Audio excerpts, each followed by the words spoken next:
pleasant good morning to the Prime Minister and his cabinet, Leader of the Opposition and his ministers, Madam Speaker. Let us pray.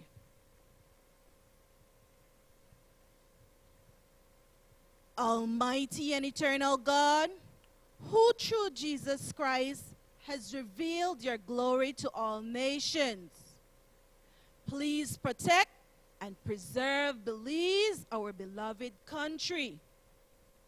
God of might, wisdom and justice, please assist our Belizean government and people with your Holy Spirit of counsel and fortitude.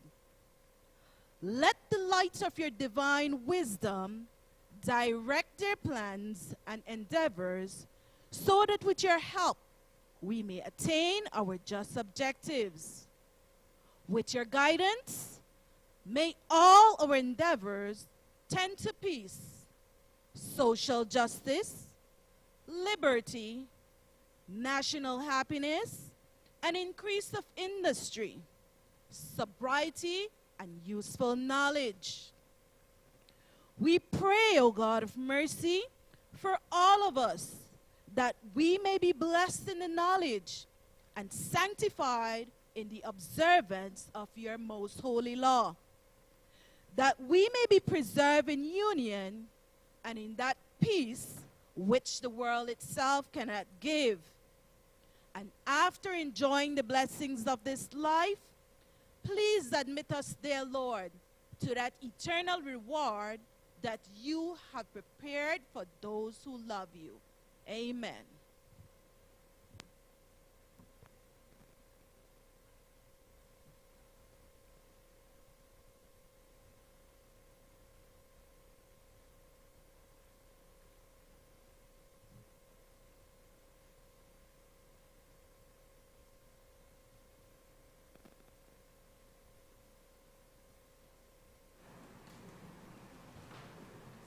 Announcements by the Speaker.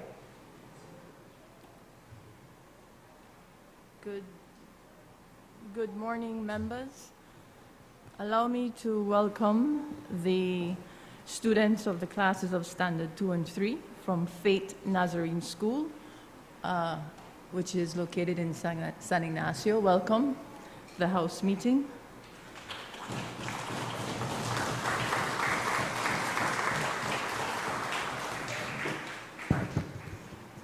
Also, allow me to acknowledge that we are on what should be the third of 4 Fridays in the month of autism. It's a month of which we celebrate individuality and we embrace inclusivity. In the past, the National Assembly building has participated with their efforts. This year, we did not do the lighting, but we do encourage members as well as general public to support in initiatives to bring awareness to this community in Belize. And of course, tomorrow, members, is World Earth Day, celebrated every year, April 22nd. And this year's theme is to invest in our planet. There are also several initiatives that are celebrated throughout Belize and around the world, and I'm sure you have been made aware of same to help participate and promote. I now recognize the Honorable Prime Minister and Minister of Finance. One second, Prime Minister, for the heading. Item 4, bills brought from the Senate. I now recognize the Honorable Prime Minister and Minister of Finance, Economic Development and Investment. Madam Speaker, again, please allow me your indulgence to welcome the students from Faith Nazarene School. It's such a pleasure to greet each and every one of them, and it fills you of such hope when you see these wonderful young children here coming to witness a house meeting. And maybe we should invite these kids to come every house meeting, Madam Speaker. Then it would force us to be on our best behavior because we can't give them a bad example. So maybe something, Minister of Education, that we could try and arrange them come for every meeting so we could behave. And I can't pass on without, again, acknowledging as what you just said about Autism Fridays for the month of April to recognize that this is something that for decades in Belize we did not recognize when kids were autistic. And many instances just that and they just can't learn. And, but now I'm happy that we have a number of people such as Christy that works at the Ministry of Education and a number of other people, including my wife Rosanna, who have been promoting an awareness and that families can be able to get more support to be able to help them deal with their children. Also, Madam Speaker, again, before I go into the work of the House, I ask again your permission to take a moment to offer on the behalf of the entire House our appreciation to our cross-country champion, Mr. Oscar Quiroz Jr., our 93rd cross-country champion, the man who brought back the garland to Belize. And he's from Cayo too, that memory back here from Cayo North is reminding me. And I can't take credit for that one. I'm not from the north, I'm from the west. From the west where you have the hills. But he's from Belize, that's the important thing. I also, Madam Speaker, important to congratulate young Dimitri Mayers, who won 2 gold medals at the 50th Carifta Games. We are so proud of this young man.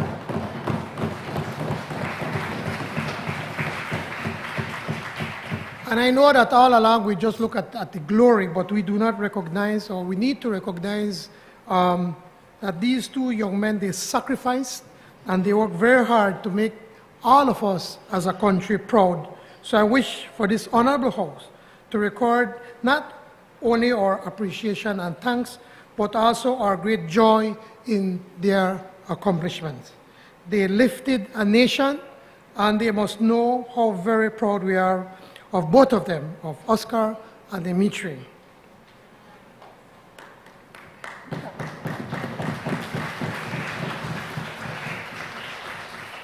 That said, Madam Speaker, I rise to move that the House now do consider the Senate amendments to the non-profit organization Bill 2023. I know there was a lot of concerns raised by the NGO community or the non-profit community, including the churches. And as we said, we are a government that listens to people, we consult, and we did a number of consultations, and I believe that we managed to allay most, if not all, of the fears or the concerns that these different organizations were bringing to our attention. I want to be able to thank the Senate, because I think it was approved, certainly pretty much is a unanimous decision to bring back this bill to the House for approval. Thank you, Madam Speaker. Honourable members, the question is that the House do now consider the Senate amendment. All those in favour kindly say aye. Aye. Those against kindly say no. I think the ayes have it.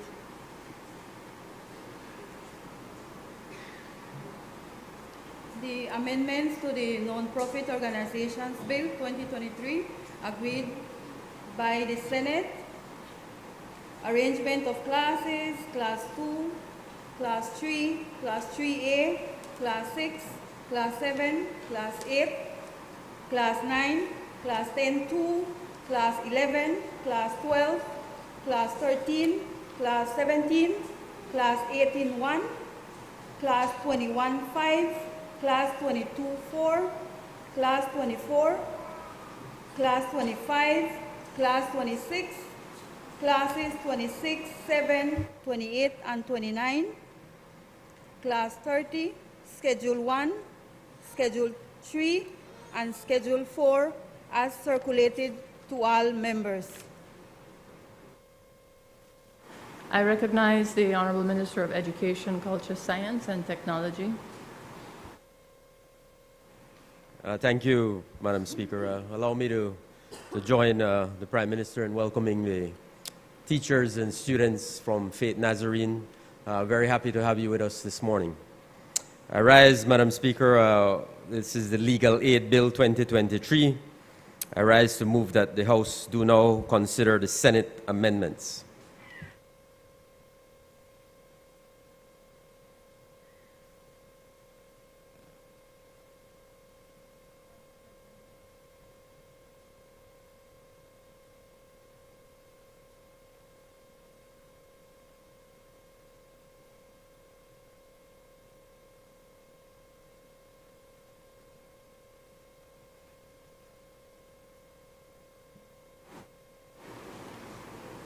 Members, allow me to just correct a procedural matter. I do have to put the specific question on naming the bill that was amended. So, honorable members, the question is that the amendment as proposed by the Senate to the Non-Profit Organizations Bill 2023 be accepted. All those in favor, kindly say aye. Aye. Those against, kindly say no. I think the ayes have it.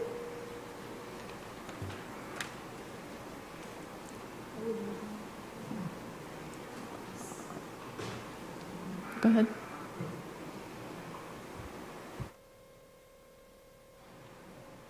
The amendment to the Legal Aid Bill 2023 is in Class 6, which is to delete and replace. The amendment has been circulated to all members. Honourable members, the question is that the House do now consider the Senate amendments. All those in favor kindly say aye. Aye. Those against kindly say no. I think the ayes have it.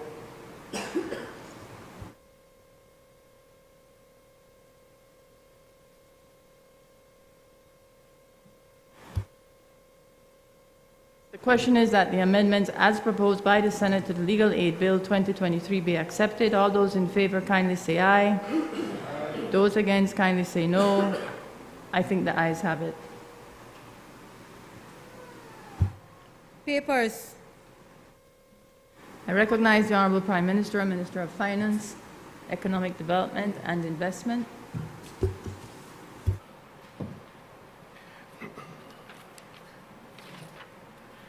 Madam Speaker, I rise to present and lay on the table session of papers HR 163-113, the Belize Constitution Public Service Emoluments and Allowance Reduction Amendment Regulations 2023.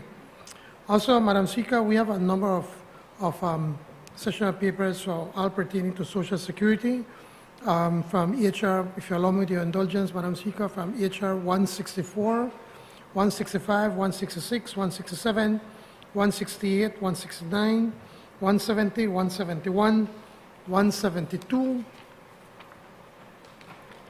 173, 174, 174A, 175, 176, 176A, 177, 178, 179, all pertaining with Social Security collections of contributions and benefits amendments, all that should have been done a while back, but for one reason it wasn't, so we're bringing them all to lay on the table. And also HR number 183-113, House of Representatives Amendment Standing Orders 2023.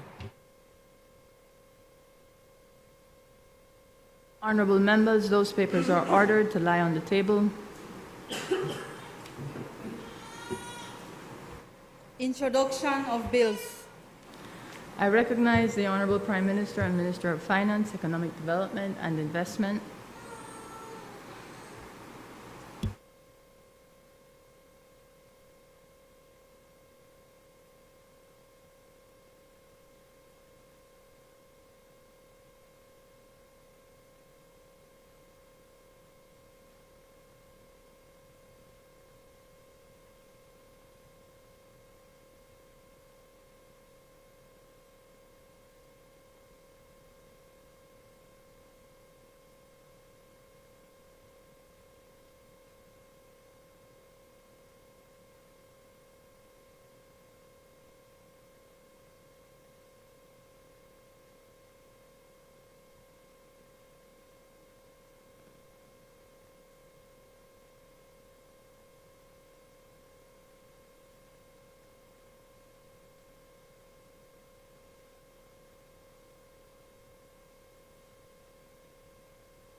Madam Speaker, this is the Public Sector Emoluments and Allowance Reduction Amendment Bill 2023. Madam Speaker, I rise to introduce a bill for an act to amend the Public Sector Emoluments and Allowance Reduction Act number 14 of 2021 to repeal and replace the definition of relevant period so as to end the increment freeze imposed on certain persons appointed to hold a public office as of March 31st, 2023, instead of March 31st, 2024, and to provide for matters they are connected with. Madam Speaker, just brief comments. I'm very pleased to introduce this Public Sector Emoluments and Allowance Reduction Bill. Again, as I said, this bill brings to an end the salary reduction and increment freeze as of 1st of April 2023. I cannot say how grateful we are on this side. Indeed, I'm sure those on the other side and the entire nation as a whole, that we should all be grateful to our public officers, our teachers, or our men in uniform for being partners in the rescue and recovery of our nation as a result of the two pandemics that hit Belize, the COVID-19 pandemic and the UDP-induced pandemic. When our administration took the tough decisions to ask public officers, or teachers, or men and women in uniform to take this cut, we were asking them to take one more giant step for Belize. If we can recall that it was the former UDP administration that had already imposed an increment freeze, so that their decision to do this was a second gesture on their part. And it was because of this act of selflessness that we were able to bring this kind of recovery to our economy. We have managed to be able to do this in record time, Madam Speaker. If you remember, we said that the pay cut was, the 10% pay cut was for 3 years. We managed to bring it, just do it for 1 year, and the increment freeze for another 3 years under our government. And now we are lifting the freeze 1 year ahead of time.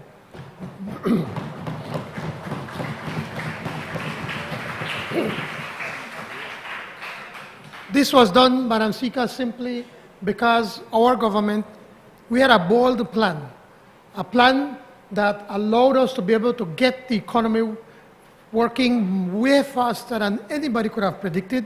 Certainly, if you remember, it was the former Prime Minister who was saying he was weeping for Belize. Well, we did not weep. We rolled our sleeves and we started working from day one to get our economy back on track. And we did not do it alone. Our public officers and the teachers and the BDF and the police, everybody joined us in this selfless quest to get back Belize back on track. And because of our work, because of their cooperation and their work, today we are presenting a bill to unfreeze what we did 1 year ahead of time.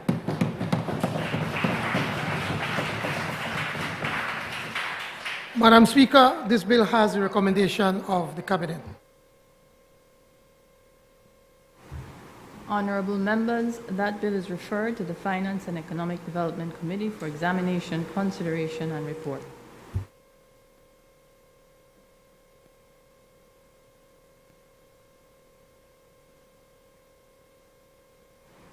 Bill for an act to amend the Public Sector Emoluments and Allowances Reduction Act, Act number 14 of 2021, to repeal and replace the definition of relevant period so as to end the increment freeze imposed on certain persons appointed to hold a public office as at March 31st, 2023, instead of March 31st, 2024, and to provide for matters connected therewith or incidental thereto.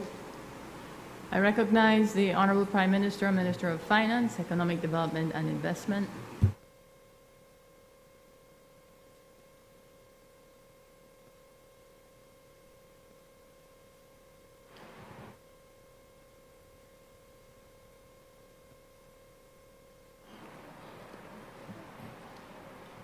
Madam Speaker, in accordance with Standing Order number 49-1, I move that the bill be taken through all its stages forthwith. Honourable members, the question is that the next stages of the bill be taken forthwith. All those in favour, kindly say aye. Aye. Those against, kindly say no. I think the ayes have it. I recognize the Honourable Prime Minister and Minister of Finance, Economic Development and Investment.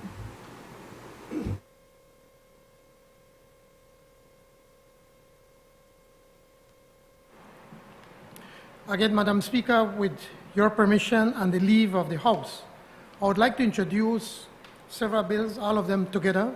The following bills, which are the Credit Unions Amendment Bill 2023, Central Bank of Belize Amendment Bill 2023,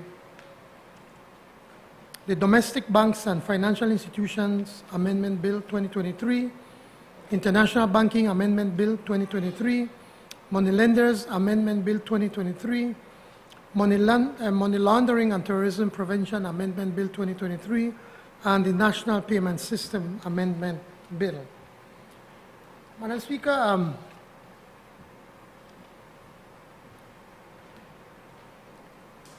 I know many are wondering why is it that we're bringing all of these bills all at the same time. But it's important to give a little bit of history. As you all know, Madam Speaker, Belize has partnered with the global community to better respond to evolving threats, vulnerabilities, and risks of money laundering, terrorism financing, and the financing of proliferation of weapons of mass destruction.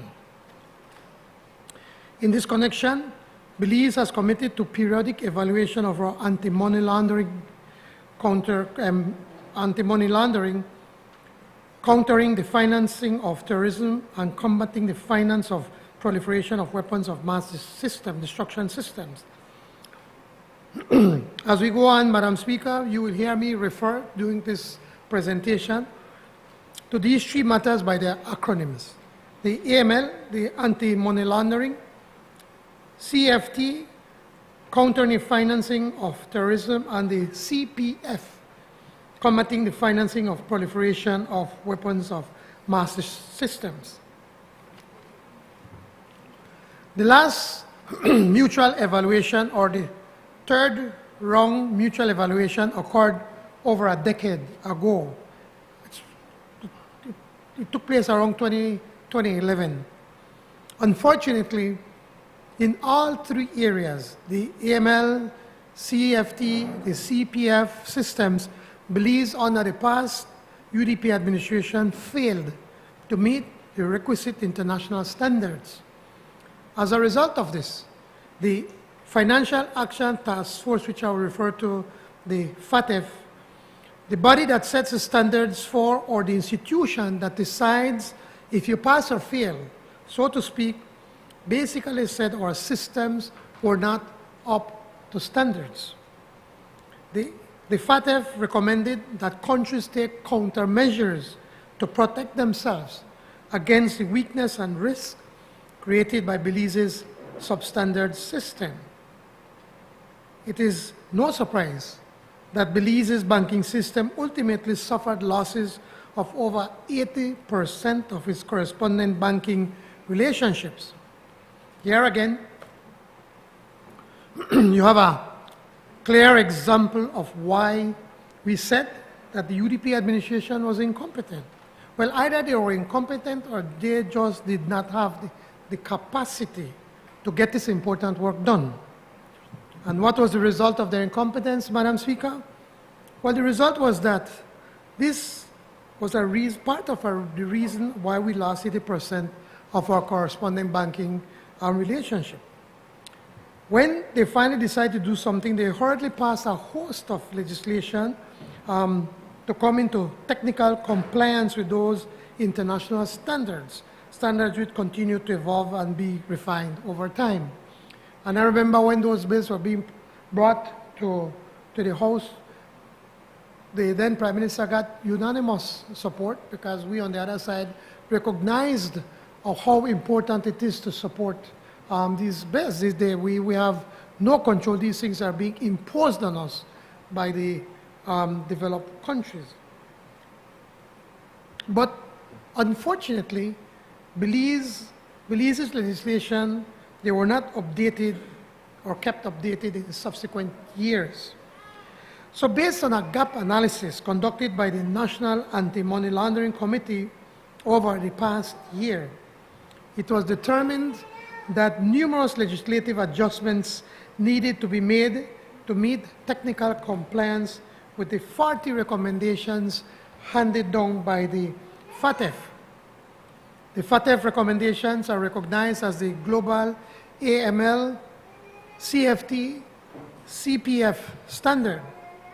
Belize is now in the midst of another evaluation, the fourth round mutual evaluation of our AML's CFT and CPF systems by the Caribbean Financial Action Task Force, of the CFATF. So many acronyms, we need a dictionary to keep up. Strengthening of our legislative framework to better align with the FATF recommendations coincides with, as well as supports, the ongoing Caribbean Financial Action Task Force fourth round mutual evaluation of Belize's AML, CFT, and CPF regime. Madam Speaker, sound technical compliance with the FATF recommendations is critical for the continued smooth functioning of Belize's commerce and economic activity with our partners in the international financial system. The identification of areas of deficiencies, coupled with a failure to address them in a limited specific time frame, could lead to the blacksiding of Belize and the application of countermeasures, including further de-risking of corresponding banking relationships, and there could be other consequences as well. I need not tell you that if they were to happen, it would have far-reaching consequences for Belize's banking system, for economy, and for individual citizens. This could also affect foreign enterprises, including financial institutions, to do business with the public and private sectors in Belize. So we continue to strengthen technical compliance by ensuring appropriate legislation are in place and are aligned to international standards. To accomplish this, Madam Speaker, we are proposing to amend 7 pieces of legislation governing the financial system.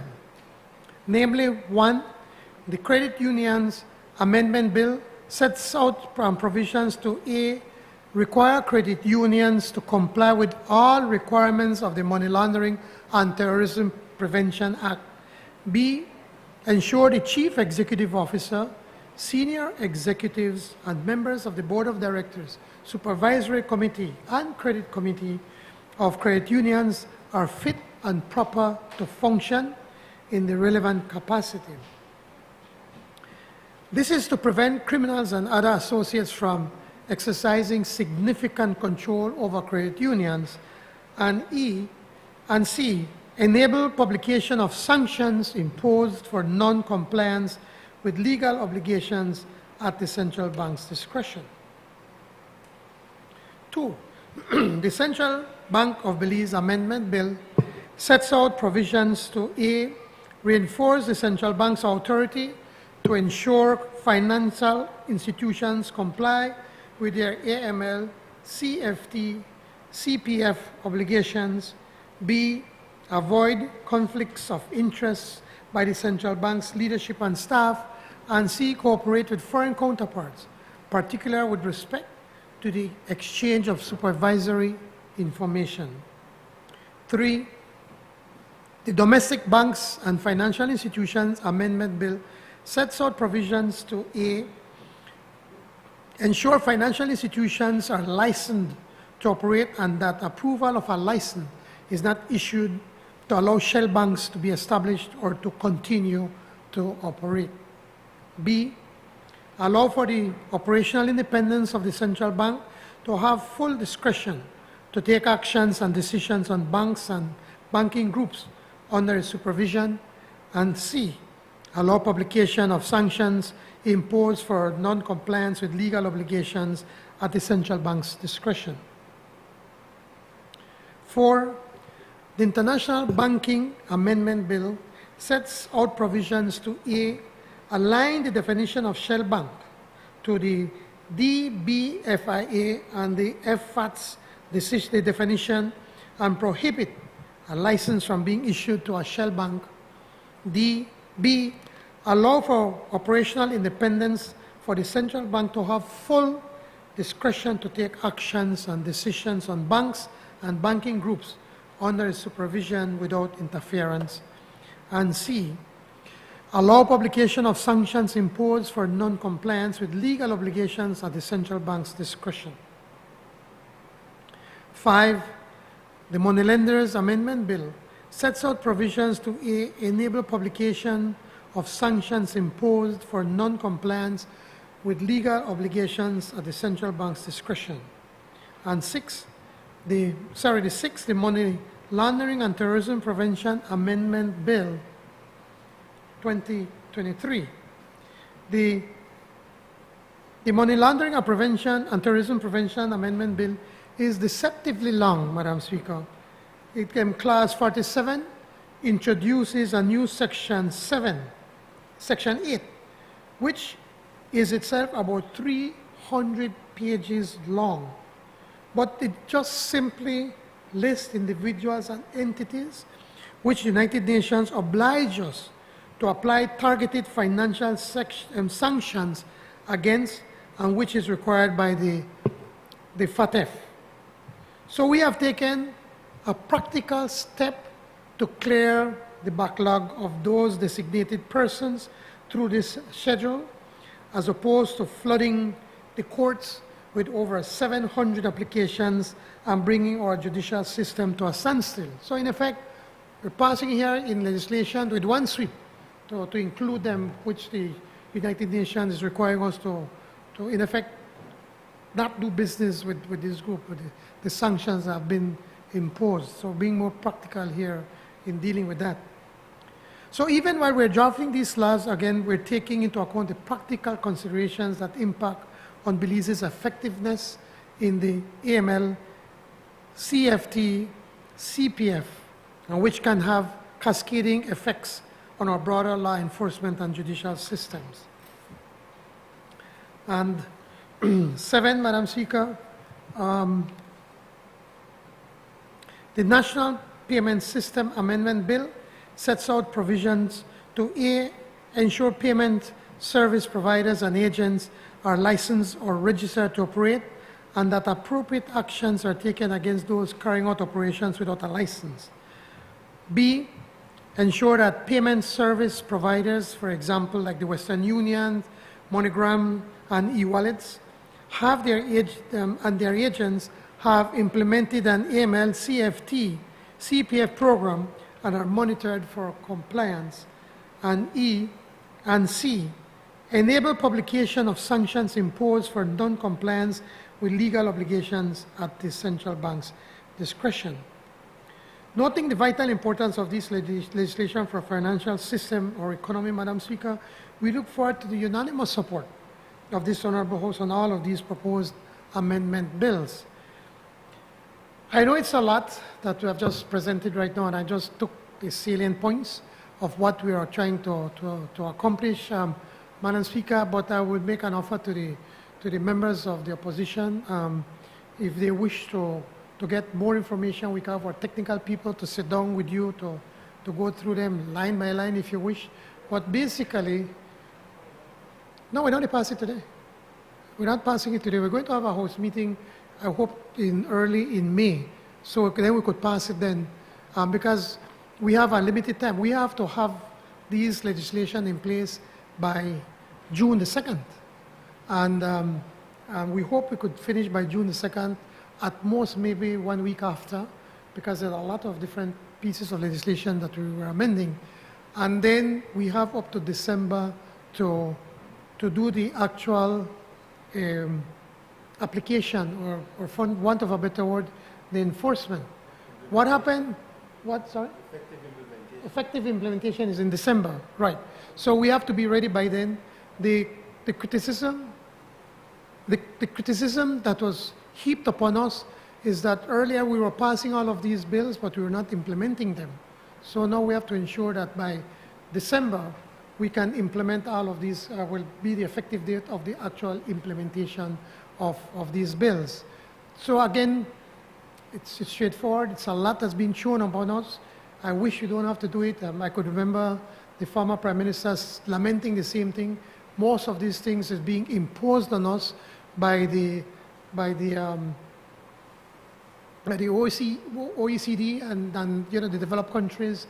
And the concern I have, or what troubles me, is that they have a one shoe fit all, and you can't have. It's difficult to expect that what they can be doing, they have all the financial wherewithal to be able to do it, as opposed to small countries like Belize and or members from CARICOM, and even in Central America.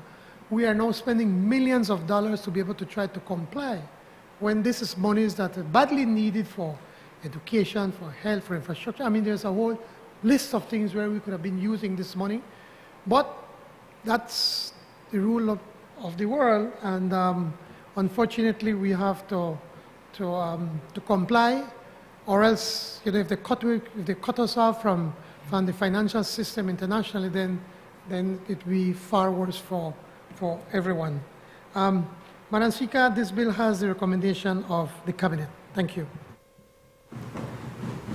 Honorable members, those bills are referred to the Finance and Economic Development Committee for their examination, consideration, and report. Bill for an Act to amend the Credit Unions Act, Chapter 314 of the Laws of Belize. Bill for an Act to amend the Central Bank of Belize Act, Chapter 262 of the Laws of Belize. Bill for an Act to amend the Domestic Banks and Financial Institutions Act, Chapter 263 of the Laws of Belize. Bill for an Act to amend the International Banking Act, Chapter 267 of the Laws of Belize. Bill for an Act to amend the Money Lenders Act, Chapter 260 of the Laws of Belize. Bill for an Act to amend the Money Laundering and Terrorism Prevention Act, Chapter 104 of the Laws of Belize. And Bill for an Act to amend the National Payment System Act, Chapter 26601 of the Laws of Belize. I recognize the Honorable Minister of Education, Culture, Science, and Technology. Madam Speaker, this is the Law Revision Bill 2023. I rise to introduce a bill for an act to amend the Law Revision Act, Chapter 3 of the Substantive Laws of Belize, Revised Edition 2020, to allow for the publication of an interim revised edition of the Laws of Belize and to provide for matters connected therewith or incidental thereto. The bill has the recommendation of the Cabinet. Very, very briefly, Madam Speaker, this is a very straightforward amendment bill. We have a Law Revision Act, Chapter 3 of the Substantive Laws of Belize. Under that Act, we empower a Law Revision Commissioner to produce laws that have undergone changes. In recent years, both substantive and subsidiary laws have undergone many amendments.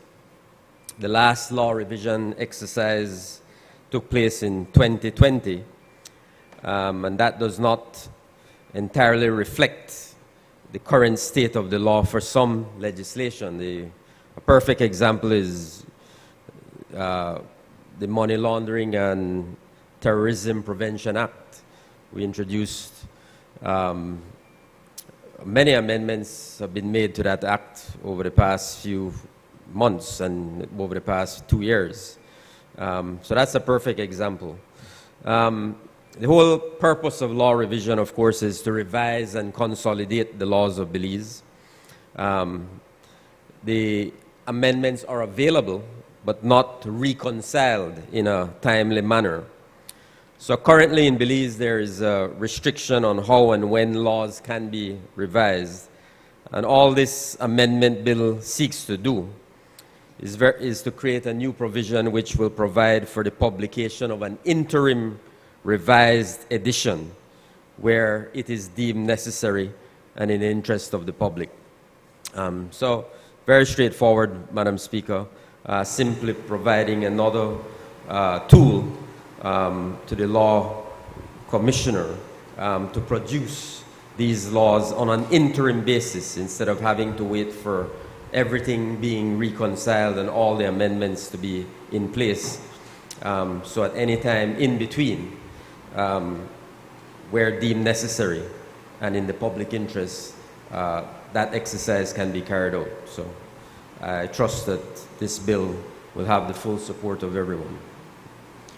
Honourable members, that bill is referred to the Constitution and Foreign Affairs Committee for examination, consideration and report. Bill for an act to amend the Law Revision Act, Chapter 3 of the Laws of Belize, Revised Edition 2020, to allow for the publication of an interim revised edition of the Laws of Belize and to provide for matters connected therewith or incidental thereto. I recognize the Honourable Minister of Home Affairs and New Growth Industries. Good morning, Madam Speaker, and good morning, colleagues. Madam Speaker, this is the Special Prosecutor Bill 2023. I rise to introduce a bill for an act to prescribe matters necessary for the appointment and duties of a special prosecutor who has an independent status within the scope of a specific case in the investigation of crime and institution of public prosecution, and to provide for matters connected therewith or incidental thereto. Madam Speaker, by way of introductory remarks, it is still very fresh in our collective minds the very heinous and tragic triple murder that took place on December 31st, 2022, right here in our capital city, where John Ramnareis, David Ramnareis, and Vivian Belize Ramnareis lost their lives. We know, Madam Speaker, that the accused in this particular incident is a corporal of police who was on interdiction, and it was learnt that, of course, he has a familial tie, albeit distant, with the current Director of Public Prosecutions.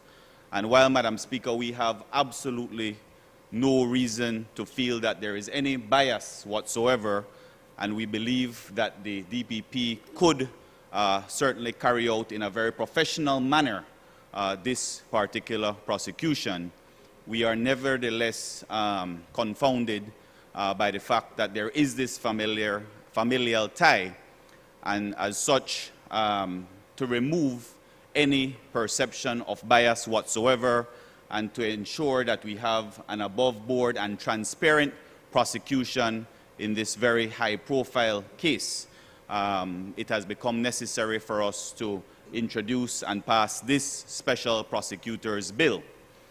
Madam Speaker, while it is that the Constitution at Section 53 provides for the director to instruct or give authority to another individual outside of her office to prosecute by way of a writ, it is the recommended advice and guidance from our Attorney General that any such prosecutor would still fall under the guidance and instructions of the DPP. And so that is why this particular bill has become necessary, so as to ensure, like I said, that we have an independent, completely autonomous prosecution in this particular case. And Madam Speaker, this bill has the recommendation of Cabinet. Honourable members, that bill is referred to the Constitution and Foreign Affairs Committee for examination, consideration and report. Bill for an act to prescribe matters necessary for the appointment and duties of a special prosecutor who has an independent status within the scope of a specific case in the investigation of crime and institution of public prosecution, and to provide for matters connected therewith or incidental thereto. Motions relating to the business or sittings of the House. I recognize the Honourable Prime Minister and Minister of Finance, Economic Development and Investment. Madam Speaker, I move that at its rising today, the House adjourned to a date to be fixed by the Speaker. Honorable members, the question is that the House at its rising today adjourn to a date to be fixed by the Speaker. All those in favor kindly say aye. Aye. Those against kindly say no. I think the ayes have it. Public business, government business, motions. I recognize the Honorable Prime Minister, Minister of Finance, Economic Development and Investment.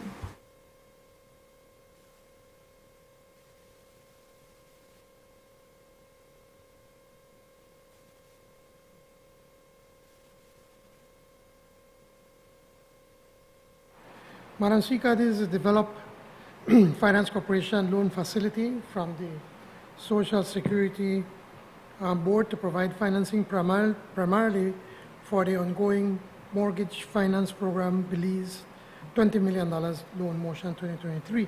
Madam Speaker, before I go into this loan motion, please allow me to acknowledge the good work that the former General Manager or CEO, I think, of the DFC, Ms. Natalie Goff. She had to step down suddenly. She became fairly seriously ill, and she's undergoing treatment. I messaged her this morning, and thank God she seems to be progressing well, and we pray for her speedy recovery. It's been for some time now, but it's important for me to put on record our acknowledgement of the good work that she did while she was at the helm of the DFC. So, Madam Speaker, I move whereas Section 5.1 of the Development Finance Corporation Act, Chapter 279, Revised Edition 2010, provides that the DFC may, with the approval of the Minister of Finance and subject to the principles of sound fiscal management, borrow sums domestically or internationally for meeting any of its obligations or discharging any of its functions. And whereas subsection 4 of Section 15 of the DFC Amendment Act 2022 further provides that any agreement, contract or other instrument affecting any borrowing or loan from the DFC of or above the equivalent of $5 million shall only be validly entered into pursuant to a resolution of the National Assembly authorizing the DFC to raise the loan or to borrow the money.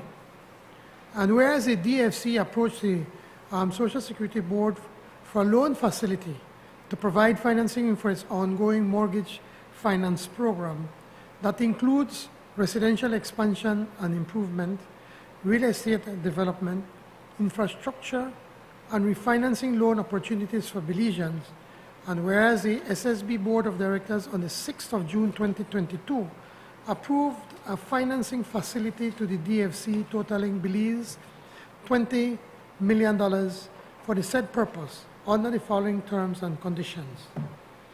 Loan principal, $20 million, Belize. Disbursement schedule, funds to be disbursed in 4 tranches of $5 million each over 2 years. Purpose, to provide financing for DFC's mortgage finance program. Loan term, 25 years with 2 years grace period on principal repayment. Rate of interest, interest shall be paid at rate to be agreed not to exceed 4.5% per annum on outstanding principal loan balance and payable quarterly on any disbursed sum from the date of first disbursement.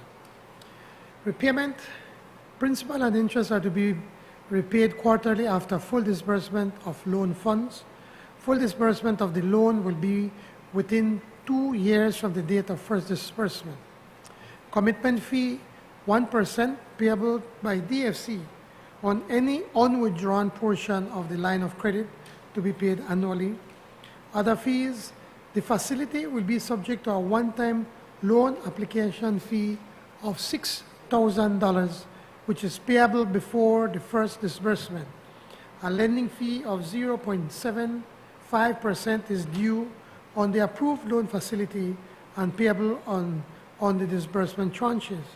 Now therefore be it resolved that this Honorable House being satisfied that the loan proceeds would significantly assist the DFC to meet the growing demands for its ongoing mortgage finance program and aid the government's ongoing efforts to improve the living conditions and lives of the Belizean people, approves and confirms that the DFC may enter into a loan agreement with the SSB on the terms and conditions set out above, and further authorizes the corporation through its board of directors to execute and deliver the said loan agreement and all documents associated with it. Madam Speaker, as we said in Plan Belize, that we would create the enabling environment to allow for affordable housing in Belize. Our goal is to set that environment, not to create that environment that will see 10,000 homes, new homes built.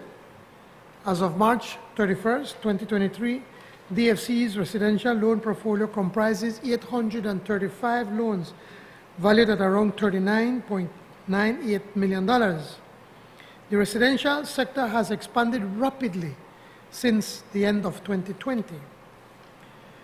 It grew from $24 million at the end of 2020 to over $39 million at the end of fiscal year 2023. That is a 64% increase in a little over 2 years. This was mainly due to the introduction of the We Serve program post-COVID-19, initially targeted towards public officers to assist them with access to affordable financing to build their homes. This program has now been extended to all eligible Belizeans. As a result of this, many Belizeans earning a low income were able to borrow to own a home, since it was offered at a low interest rates, with DFC offering 100% financing. The robust economic growth over the past 2 years, coupled with historically low unemployment, have resulted in strong demand for home loans. Prior to 2021, the housing sector was on a decline. For instance, in 2018, the residential loan portfolio contracted by $1.55 million. Comparing administrations from 2018 to 2020, DFC approved a total of 144 loans valued at $9.83 million. Under this government, however, from 2020 or the end of 2020 to 2022, the DFC has approved 335 housing loans valued at $27.5 million. That's a whopping growth of 233% in loans approved and 279% growth in value. In 2019, interest rates on DFC housing loans were 13%. Today, it ranges between 7.5% and 8.5%, despite the inflationary pressures that are increasing the cost of money to the DFC. Demand continues to rise in 2023 for housing loans from Belizeans at home and abroad, trying to secure a piece of the jewel. With this loan from the DFC, from the SSB, DFC has secured the necessary financing to continue to offer housing loans with flexible terms and repayment, and in so doing has provided the SSB with a secure income earning investment opportunity. We do at the same time look forward to SSB continuing to enable the DFC to offer a low interest rate for housing loans by keeping their interest cost to the DFC at a minimum. Madam Speaker, this is a good loan for the DFC, the SSB, and the people of Belize. This motion has the support of the Cabinet, and as such, I look forward to the support of all the members of this Honorable House. Thank you, Madam Speaker. I recognize the Leader of Opposition, member for Ms. Thank you, Madam Speaker. Pleasant good morning Pleasant good morning to everyone, all colleagues on both sides, the Mesopotamia people, and all the other 30 constituencies, Madam Speaker. Madam Speaker, I'd like to point out a few things. I am delighted that the Prime Minister has been paying attention and listening to what the opposition has been saying as to provide housing solutions, because the false promise of giving 10,000 houses is certainly nowhere near to being delivered upon. I think they've given out 150 houses. Mesopotamia has not gotten any. Collet has not gotten any. Corozal North has not gotten any, and Alberts has not gotten any the last time I checked. But I am a strong proponent, Madam Speaker, of creating a housing solution that allows for Belizeans to have access to financing. And I've been saying it over and repeatedly, and I'm happy that the government is listening. I see that now the Plan Belize has been amended, because they said in Plan Belize that they would give 10,000 houses. Now they're saying that they're providing the opportunity for 10,000 houses to be built. That is not what you promised. Notwithstanding, Madam Speaker, the DFC is going to need much more capitalization in order to deliver on the opportunity for 10,000 houses to be built. 300 houses, you claim 300 loans were given for housing over the last 2.5 years, still falls short of the 10,000 houses that you have promised. And another thing I'd like to highlight, Madam Speaker, is the fact that, again, every single House meeting we come here, the government presents a loan motion. I don't have to be an economist in order to understand that if the government was performing as robustly as they claim and generating revenues, then why do you have to keep borrowing? I understand that in business, yes, sometimes you spend other people's money, but you are spending the taxpayers' money when you take on these debts. So if the economy is doing as great as you say, why do you have to borrow every House meeting? Notwithstanding, Madam Speaker, the DFC needs far more than $20 million in capitalization in order for the government to meet its promise of 10,000 houses, which has been amended to providing the environment for 10,000 houses to be built. That was not the initial promise. Nonetheless, I am happy that the government is listening to the opposition, who called them on their fairy tale of giving away 10,000 houses, and demanded that they provide a housing solution in which the Belizean people can have access to financing. I'd love to see those interest rates lowered, and I'd love to see more capitalization so more Belizeans can have a pathway to affordable housing. Thank you, Madam Speaker. I recognize the member. Kayo. Morning, Madam Speaker.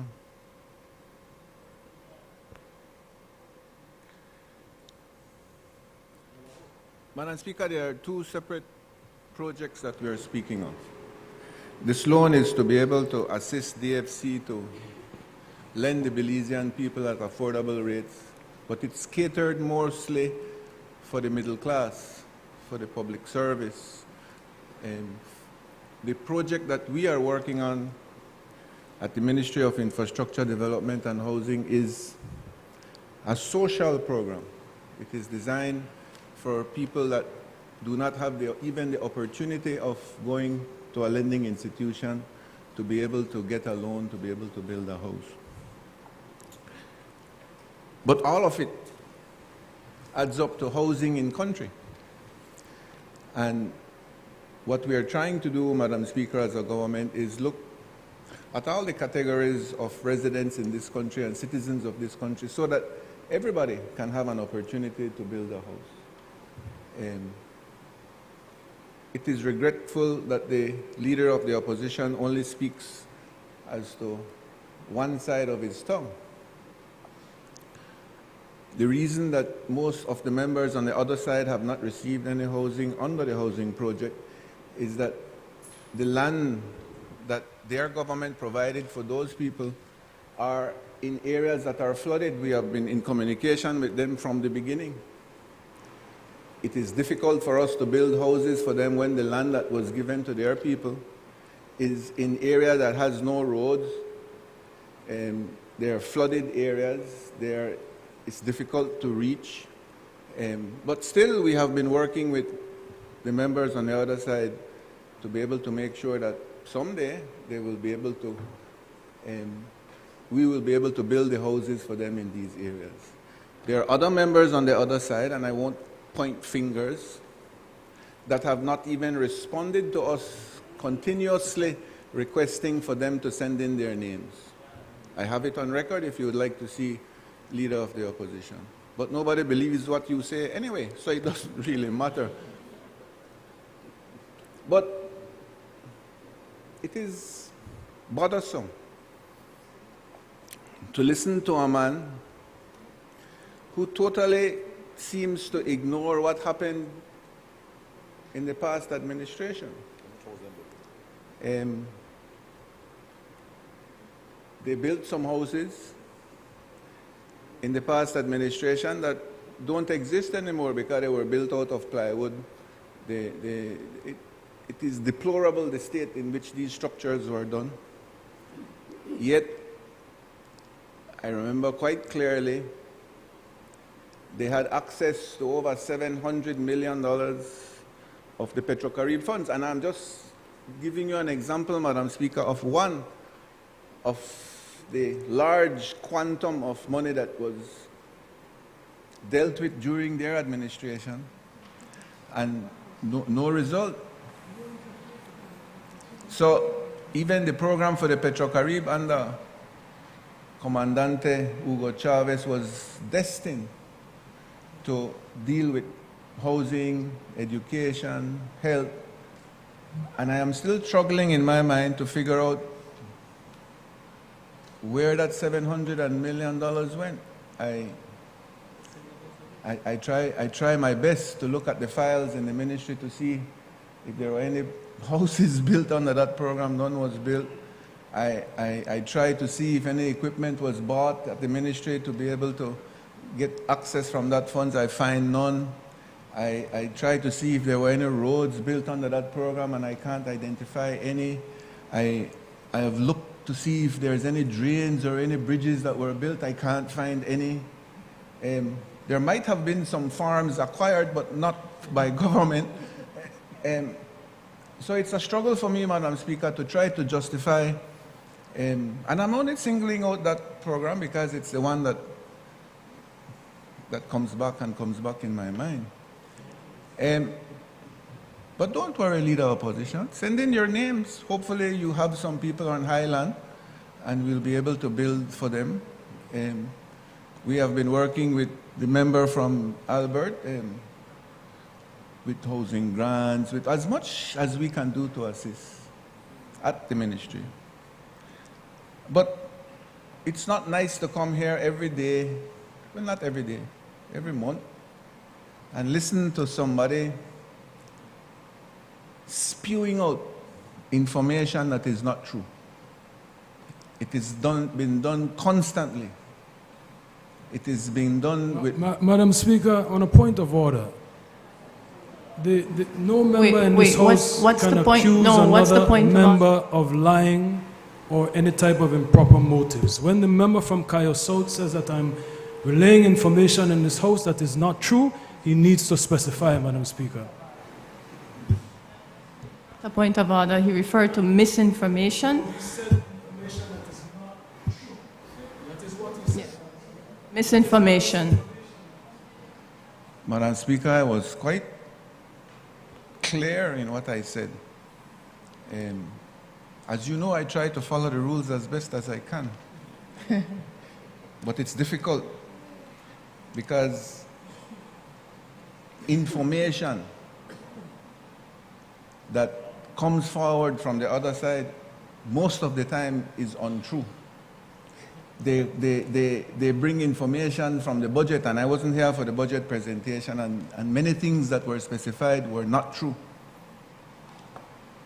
Madam Speaker, it is important that every time the opposition says something that's not true, it is our responsibility to highlight it and to bring the facts. The facts are clear. Huh? Yeah, I can, but I won't. If the member from Mesopotamia needs more information about the housing program that we are doing, he's welcome to our office. Send an email, ask for an appointment, and somebody will get back to you someday. Thank you very much. I recognize the member for Colette.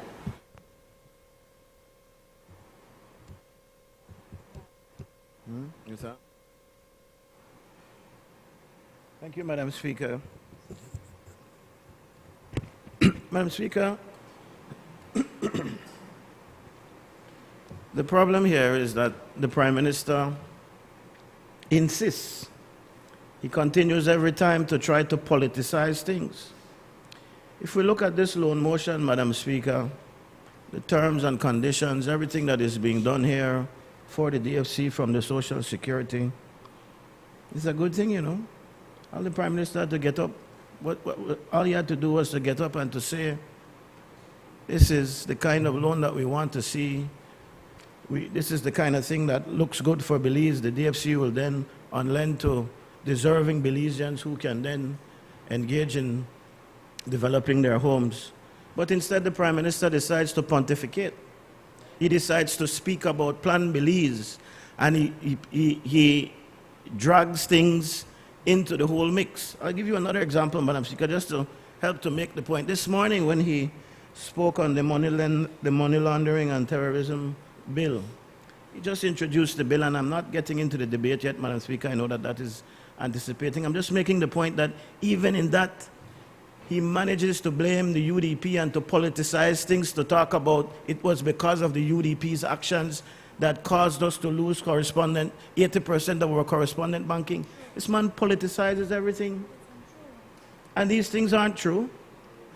But he makes the point every time, and he tries to politicize these things. Then he asks us to work with him. Madam Speaker, we all have to be concerned whenever you hear Social Security Board and the DFC and a PUP government. We have to be concerned. These people apparently, and maybe many of them were not here, and this is why I guess the institutional memory is important in this honorable house. But these were the fellas who, the same party that is in government now, who raped the Social Security Board, you know, loaned millions of dollars to all kinds of friends and cronies that were just wasted away. These were the same ones, Madam Speaker, who bankrupted the DFC. So whenever we hear about these loans coming, we have to be concerned. But I will give them this, Madam Speaker, and you know that I vowed to call a spade in these instances. This particular loan is a good loan. It is a loan, as I've said, and as the Prime Minister has said in his outlining the motion, it is a bill to loan the DFC this money in order for them to unlend so that Belizeans can then get good housing opportunities. When you mix that into Plan Belize and you say a lot of nonsense, and I'm glad the leader of the opposition raised the matter of the 10,000 homes. And again, I wonder, maybe it's because I'm here so long, we've heard it all, but they've promised these houses before, you know. I listened as my friend from Cayo South got up and talked about these plans. There have been these plans before. Your party, when in power, once upon a time, had come to promise these same number of houses and the number of jobs, you know. It's like deja vu all over again, as Yogi Berra would say. This is ridiculous. And what we're now seeing is that after they promised 10,000 homes, then now they're going to work with institutions, which is, to me, just a matter of course. The DFC borrows money as a matter of course. You're not doing anything magical. As I explained to you from the time of the budget presentation, nothing is magical about the DFC borrowing money from the Social Security Board or any other agency that it sees fit, and it can borrow at concessionary rates so that it can unlend. Nothing is magical about that. And if you're boasting about the fact that the DFC is now functioning the way it should be, then you should give all credit to the United Democratic Party that rebuilt the DFC after you devastated it. These things are factual, Madam Speaker. As I said, it is major concern when we hear as well that you're borrowing from the Social Security Board. This is the kind of thing that you should be borrowing for, though.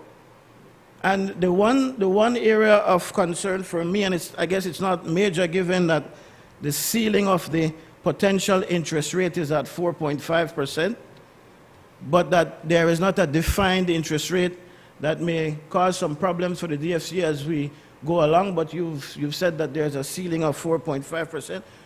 But overall, this is the kind of borrowing, and we have to be very careful, because while it is we want the Social Security Board, or as the government, we have to be concerned about getting good opportunities to the citizens of this country, we must remember as well that we have an obligation to the citizens of this country who pay Social Security to make that money work for them. And you know that there are all kinds of problems, even with the increases that have come by way of Social Security contributions.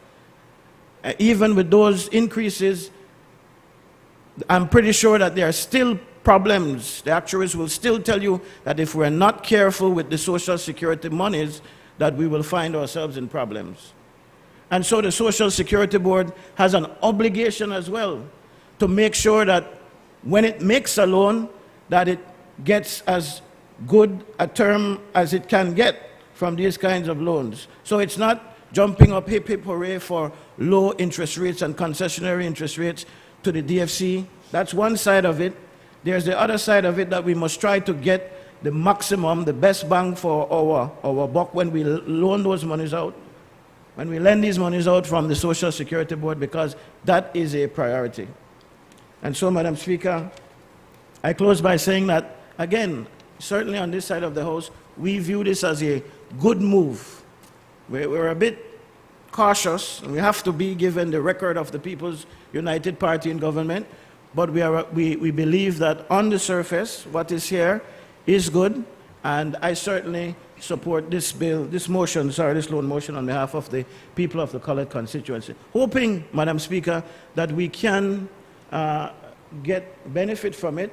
I know that, as far as I know, and I joined the Prime Minister in commending Mrs. Goff, who I think did a wonderful job, a stellar job, as my colleague puts it, in managing the DFC. I'm hoping that that kind of management of the DFC will continue, and that it will not be a political football, which we know the People's United Party has been able to do.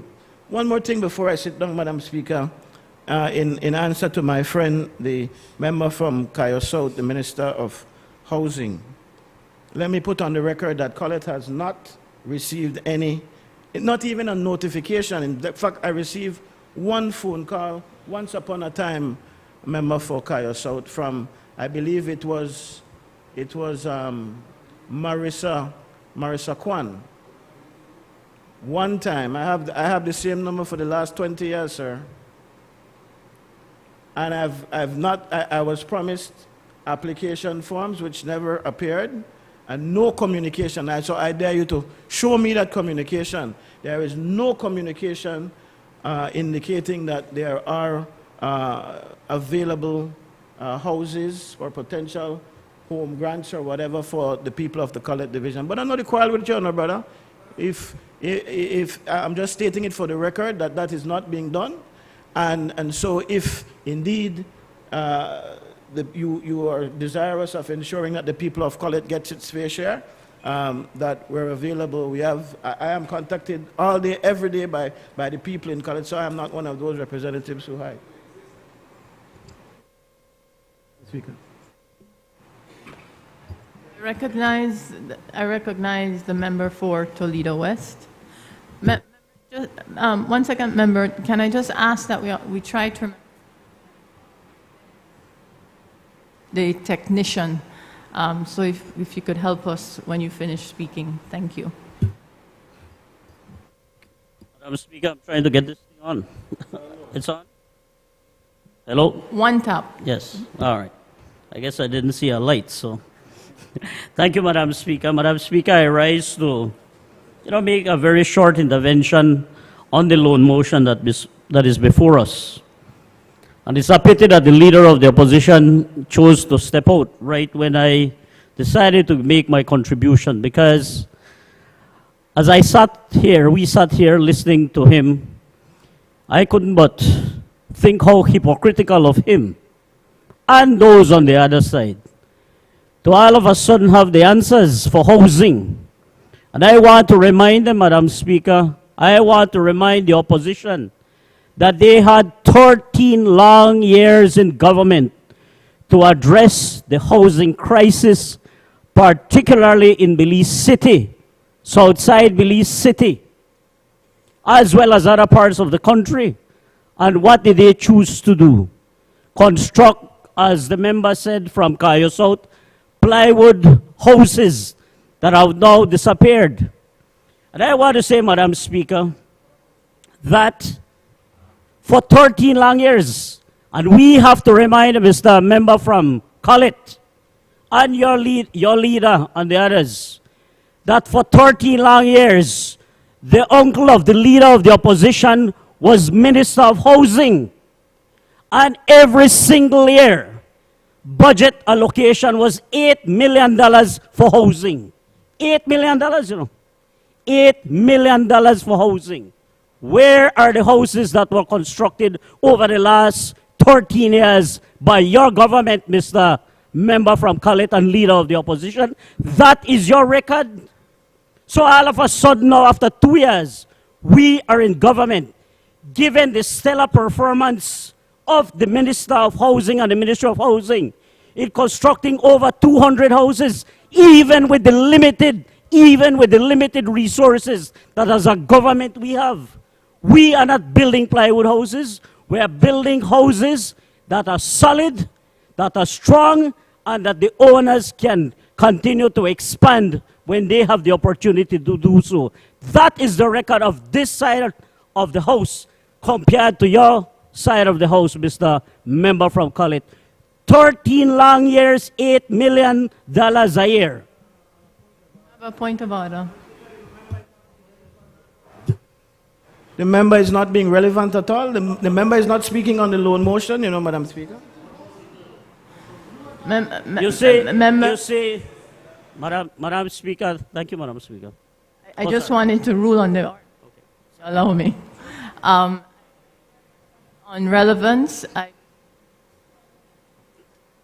sorry, you did comment on record. We are on the loan motion for DFC, so I ask that we try to confine. You see, Mr. Member from Collett, you don't like to hear the truth.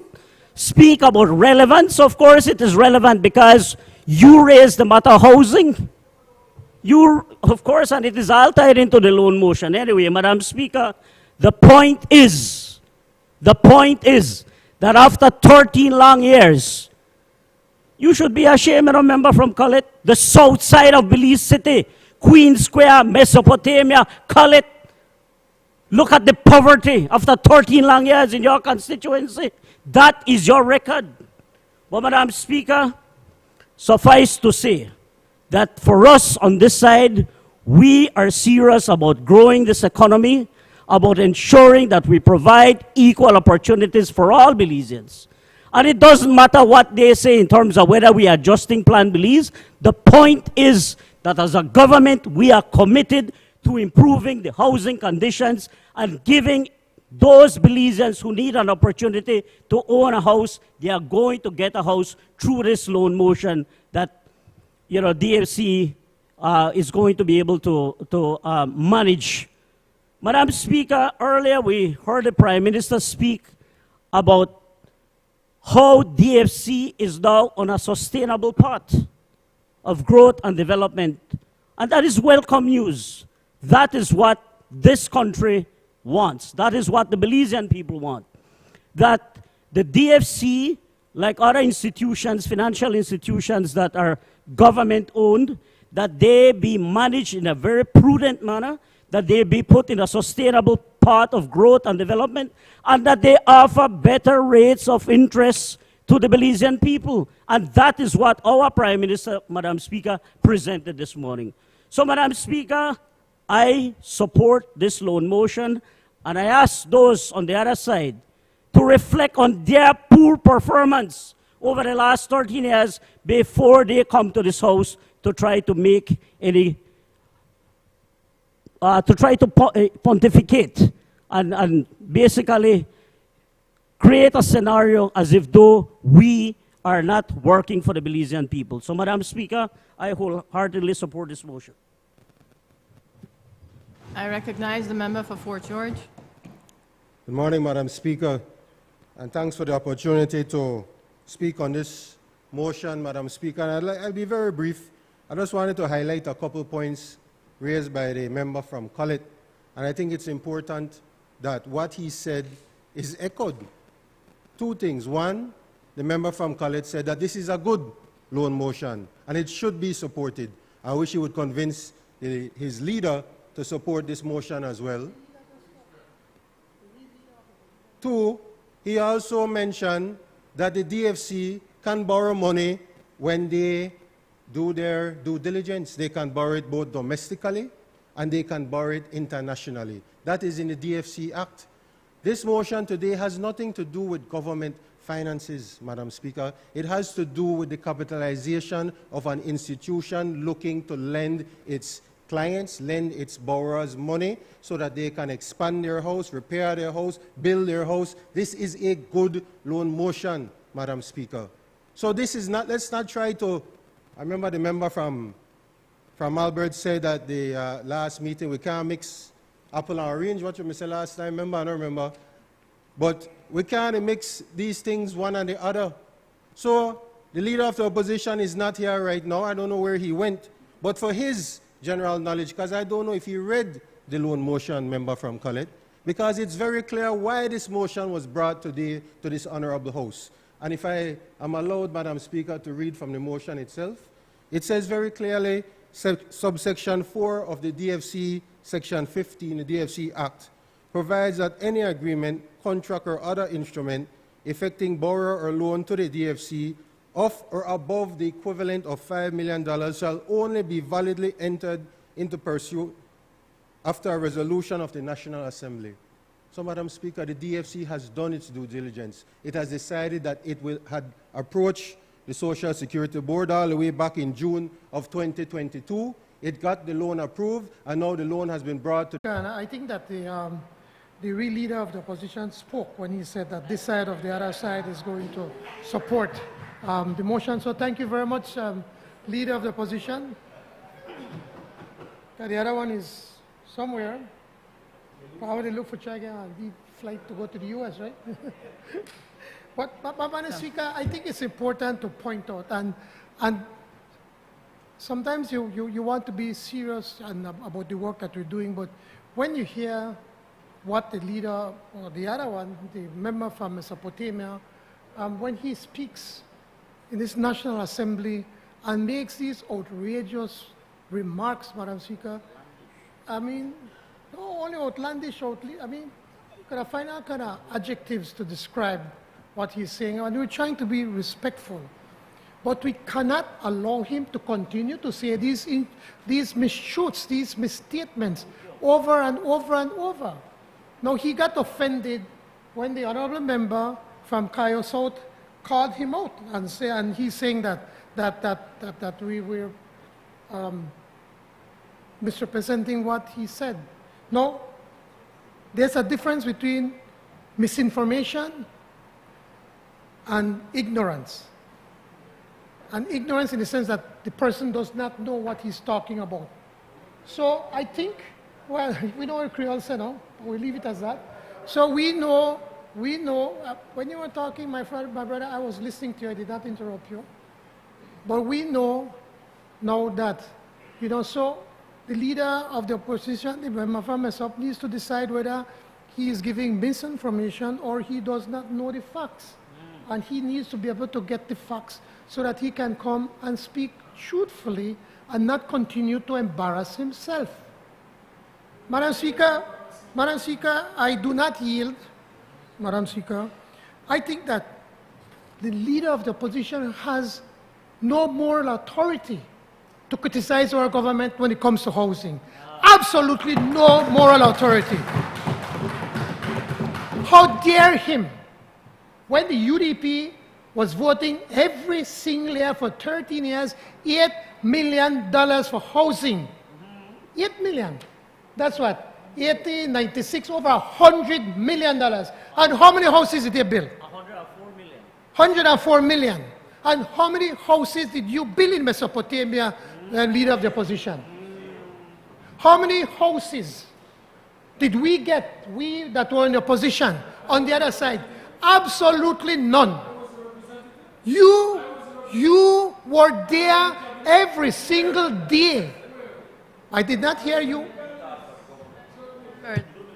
Member, please. Leader of opposition, please.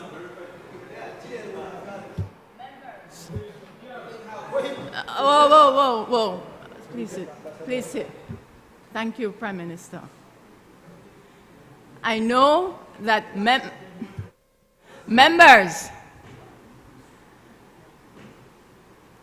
if we're going to go that low today, we're not going to have a good day. On both sides, member for Cayo South and leader of opposition, member for Mesopotamia. Let's not get that low. Let's not take advantage that our students have left these chambers. Let's stay committed to that promise that was made to those students. Mr. Prime Minister, please continue. Thank you, Madam Speaker, and I'll keep to my promise to our young kids. We're so fortunate that they left and they did not hear the presentation of the leader of the opposition. And because I need to make the point, Madam Speaker, he comes to criticize us. Yet, his government, for 13 years, voted over $100 million for housing, and they built no house. They may build some ply-sem houses that are breaking apart, that you should be ashamed. You should come to this house and condemn that, not condemn what we are trying to do. We have built over 300 homes for low cost, for single mothers, for poor people. That is what we said we were going to do. We are going to do our best to build low cost housing for poor people. And we said that then we are going to make, financing available, financing affordable, so that the middle class can borrow and build their own homes. What can you not understand about that? You either have a problem with understanding, or you continue to repeat the mistruths. And then you come here and you repeat it over and over, and so maybe you don't start to believe it. Madam Speaker, I will admit, and what we remember from Colette was talking, the real leader of the opposition, what he said in this house that about the DFC, and we admit it. And I was happy when we found a way under your government that to be able to get the DFC back on its foot, on life support. But you went from one extreme to the next extreme, that you shackled the hands of the DFC. So during your time, the DFC was losing money. It was losing money because of the onerous rules and regulations that you put on the DFC. This came from the former CEO of the DFC, somebody that I have great respect for. And she came in at the right time to get it back on its feet.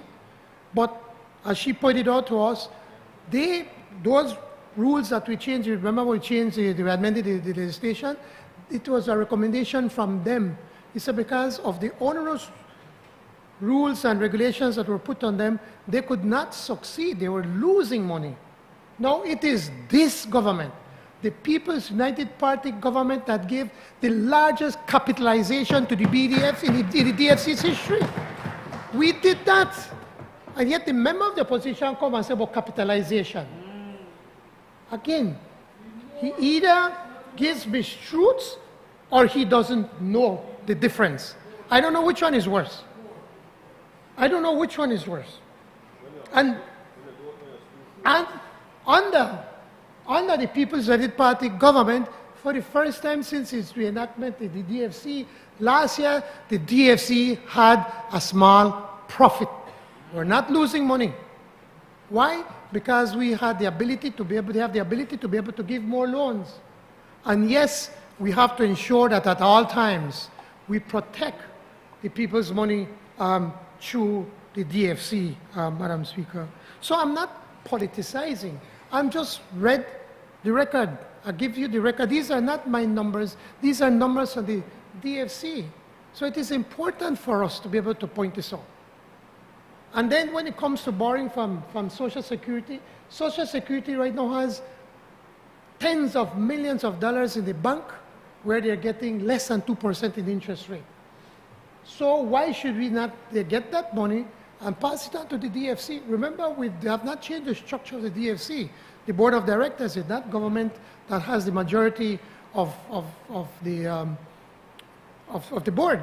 I think I can think only I could nominate, I think, only one person, which is the chairman. The rest are set by, already been laid out in the regs of the DFC. So we still have the necessary stopgaps to make sure that we do not repeat history. Because yes, we have to ensure that we can protect the DFC. The DFC can play a critical role to be able to continue to develop this country. So I was not politicizing it. I was just trying to point out the facts. What happened coming up to 2020 and what we have managed to do in such a short time. The turnaround that we have in the DFC is next to miraculous, thanks to a prudent and bold PUP government. We are working for the people of this country, Madam Speaker. Madam Speaker, if you quickly allow me, in accordance with Standing Order 12.8, I move that the proceedings on the order paper may be entered upon and proceeded with at this day's sitting at any hour, though opposed. Honourable members, the question is that the proceedings on the order paper may be entered upon and proceeded with at this day's sitting at any hour, though opposed. All those in favour kindly say aye. Aye. Those against kindly say no. I think the ayes have it.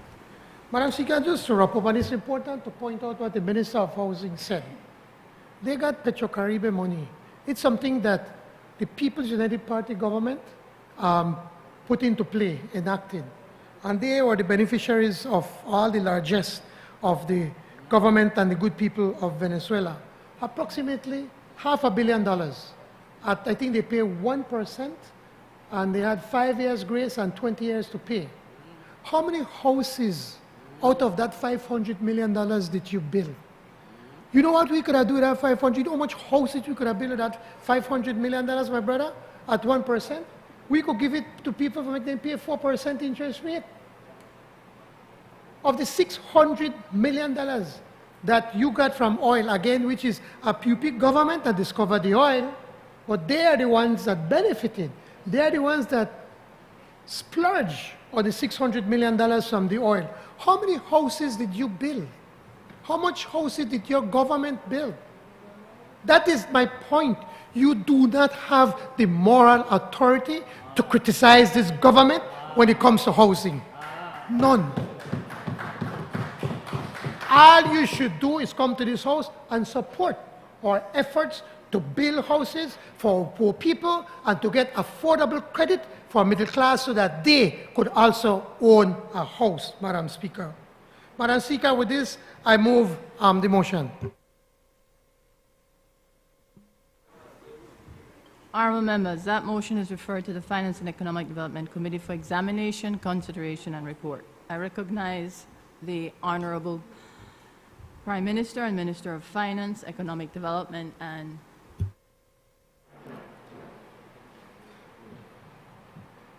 Madam Speaker, I seek the indulgence of this honorable House to have this motion taken through all its stages this day. The honorable member from Collette don't agree to it, so we're good. So thank you, Madam Speaker.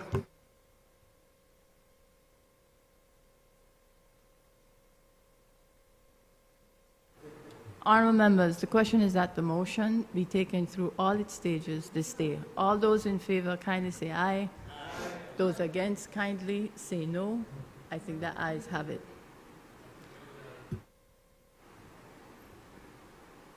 May I continue? Thank you, members. I recognize the Honorable Prime Minister and Minister of Finance, Economic Development, and Investment.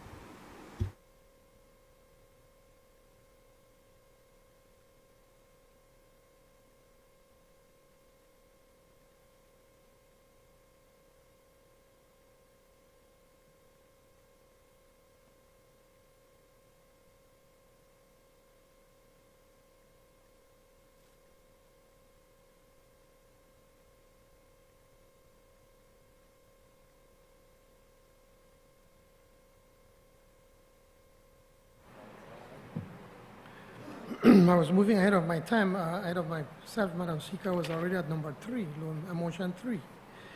Anyway, Madam Speaker, this is the resolution recommending the appointment of a Contractor General, motion 2023. Madam Speaker, I move whereas Section 3.2 of the Contractor General Act, Chapter 6 of the Substantive Laws of Belize, Revised Edition 2020, provides that the Contractor General shall be appointed by the Governor General acting on the recommendation of both houses of the National Assembly, contained in resolutions passed in that behalf. And whereas the office of the Contractor General has been vacant since the 2nd of February 2023, and whereas Section 6182C and 3 of the Belize Constitution provide that the Contractor General can only be validly appointed with the prior approval of the Senate, and whereas the Senate has on the 29th day of March 2023 approved the appointment of Ms. Maria Arthurs as Contractor General. And whereas Ms. Maria Arthurs is 38 years of age and falls within the age limit prescribed by the Contractor General Act. And whereas Ms. Maria Arthurs fulfills the requirements for appointment to the office of the Contractor General as prescribed by the Contractor General Act, and now therefore be it resolved that as this Honorable House recommends that Ms. Maria Arthurs be appointed as Contractor General for a period of 3 years with effect from 1st June 2023. And this motion has a recommendation of the Cabinet. Madam Speaker, just let me quickly point out here to take the opportunity to be able to thank the former or acting the Contractor General, Omar Mitchell. He was appointed by the former government, but we decided to continue to work with him. And he was a stickler by the rules, and I know sometimes he got under the skin of some of our cabinet members, but it is the right thing to do. And he worked with us and cooperated with us, but ensured that we were able to ensure that what the contracts that are being approved, that are followed as prescribed by the law and the Contractor General's Act. So I want to record my appreciation to Omar Mitchell for the work that he has done, but he has reached his retirement age. He's over the age of 70, and the Contractor General cannot go beyond the age of 70 years. And now we have, well, I've not spoken with the one that we've been recommended. I hope to do so shortly. I had a team to talk to different people, and they recommended Ms. Maria Arthurs. Ms. Maria Arthurs is a member of the public service. She has been working at the Ministry of Finance, and we believe that she is an upright standing public officer and have the qualities to be able to do the work of a Contractor General and to be able to also cooperate with the government to ensure that whatever contracts that we provide are in conformity of the laws of this country. Thank you, Madam Speaker.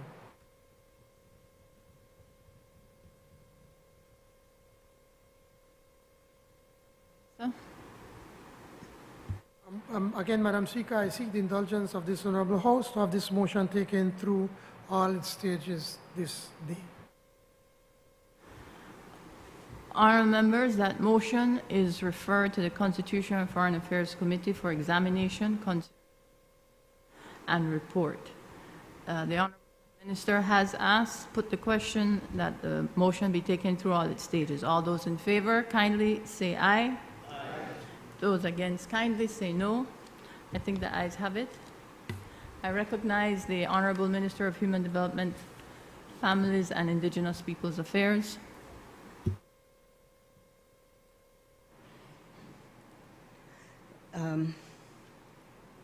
I think I can say good afternoon, Madam Speaker and members. Madam Speaker, before I seek to move the motion that I'm rising on, I would like, with your permission, to please recognize and acknowledge the Woman Farmer of the Year, Ms. Esmeralda Stanley. I am so pleased when I saw the news item.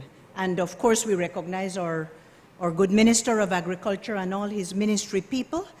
I think from the news story I saw that Ms. Stanley is a farmer of multiple fruits and vegetables and knows her land and works it and empowers herself, her family, and all the people that she can provide. So I really do want to recognize her before the National Agriculture and Trade Show and to say that we really big you up, Ms. Stanley, and we ask you to continue empowering yourself and others for the good of our country and all as a role model for all our women.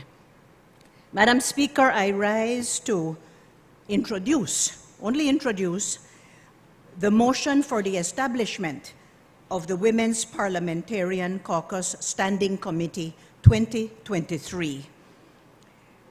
Madam Speaker, this is the motion for the establishment of the caucus. I move, whereas Standing Order 78-4 of the House of Representatives Standing Orders provides that a joint select committee may be appointed at the request of either house with the approval of the other house.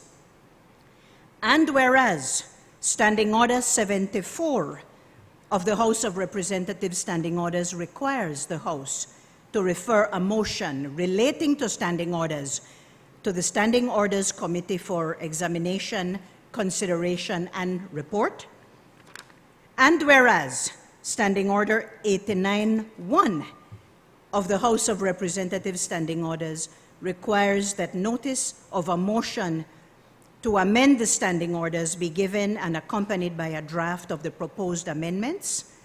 And whereas the need for a collaborative forum for all women parliamentarians in Belize, notwithstanding party affiliation or the chamber in which they serve, has been identified.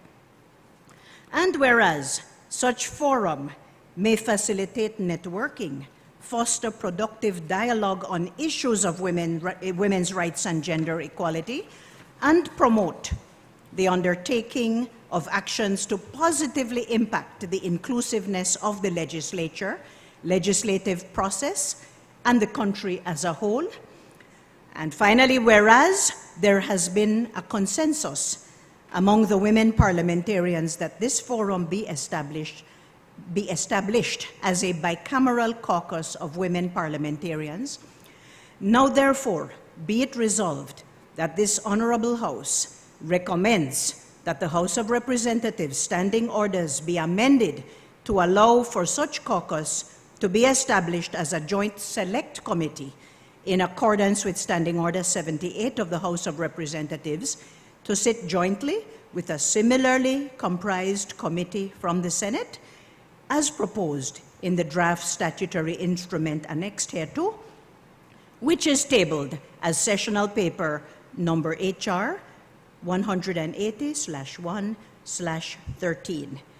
This motion, Madam Speaker, has the recommendation of the cabinet. And I only wish to add, Madam Speaker, since it's just the introduction at this time, that I'm very pleased that we have been able to move to this point. So I will ask that this motion be introduced, Madam Speaker. I recognize. All right. Just for clarity, the procedure is that we debate the motion. What won't happen today is it won't go through all 3 stages. I recognize the member for Albert.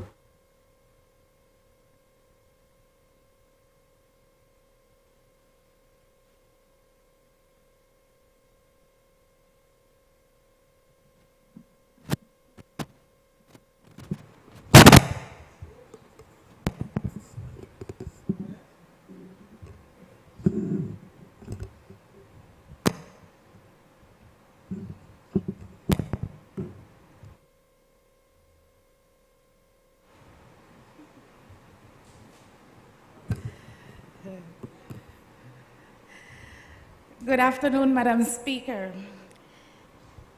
And of course, my colleague from Belize Rural Central and members in this House. This loan motion, Madam Speaker, not loan motion, sorry. I'm thinking about housing, my apologies. This motion, Madam Speaker, has the full support of the UDP Women Caucus, who has representatives in both chambers, both here in the House and in the Senate. This is a fine example of what is possible when there can be collaboration on both sides of the House in the interests of women, families, and children. I say that, Madam Speaker, because there's a common saying that if you are not given a seat at the table, you make your own table. And the issues facing women and families and children require that we come together, whether they're legislative issues, whether they're issues, as we looked at earlier this year in terms of gender-sensitive budgeting, whether there are issues affecting not only women that sit in Parliament or have leadership roles, but issues affecting women like Miss Meggs, who had to call public attention to her plight for some attention to provide it. And I want to thank the Minister for, in my view, handling the situation properly. The kind of public apology doesn't come very often. It is my hope and my prayer, Madam Speaker, that this forum, this collaborative approach of women from both chambers and from both political organizations will ensure that women are given the respect that we deserve. I have been in this House, Madam Speaker, and I have been terribly disrespected by not only the Prime Minister, but other members on the government side, the member from Orange Walk South, and the member from Korea South, Madam Speaker, and those issues were left unaddressed.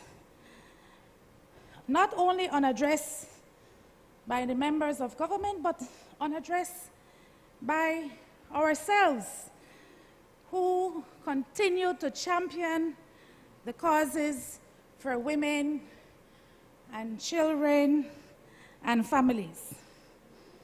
I want it to be absolutely clear, Madam Speaker, that it is every intention of the members of the UDP Women Caucus to work very closely with our colleagues to ensure not only that the issues of women and families and children are heard, but they are addressed. With that, Madam Speaker, I wish to place on record our support for this joint select committee of the National Assembly of Belize. Thank you, Madam Speaker. I recognize the member.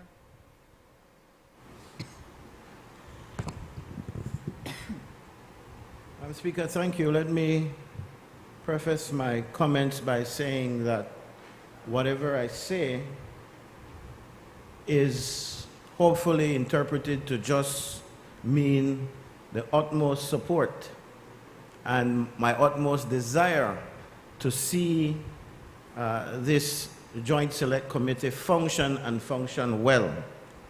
But some people would say maybe it's best to leave it alone, but because I feel it's such an important endeavor, Madam Speaker, I will comment on it. First, let me say that I fully support such a caucus being put in place and being placed officially in our House standing orders.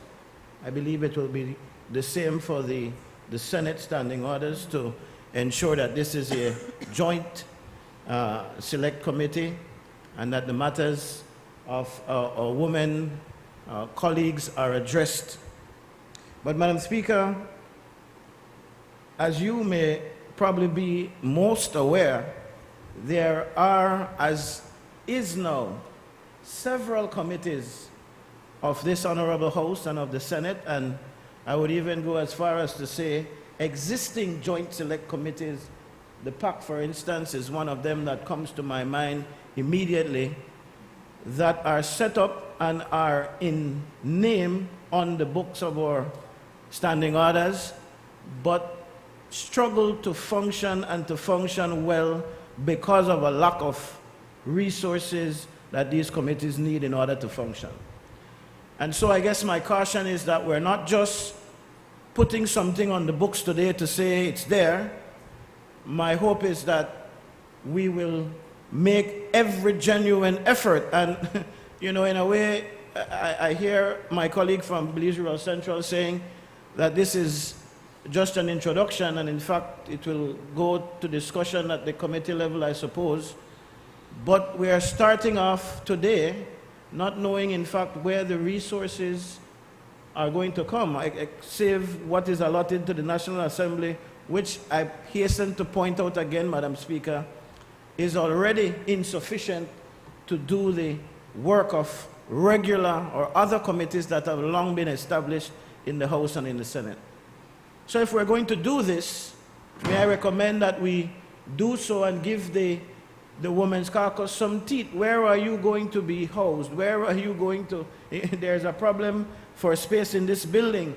Are you going to have the kind of support staff that you need, the resources that you need in order to carry out your hearings, for instance?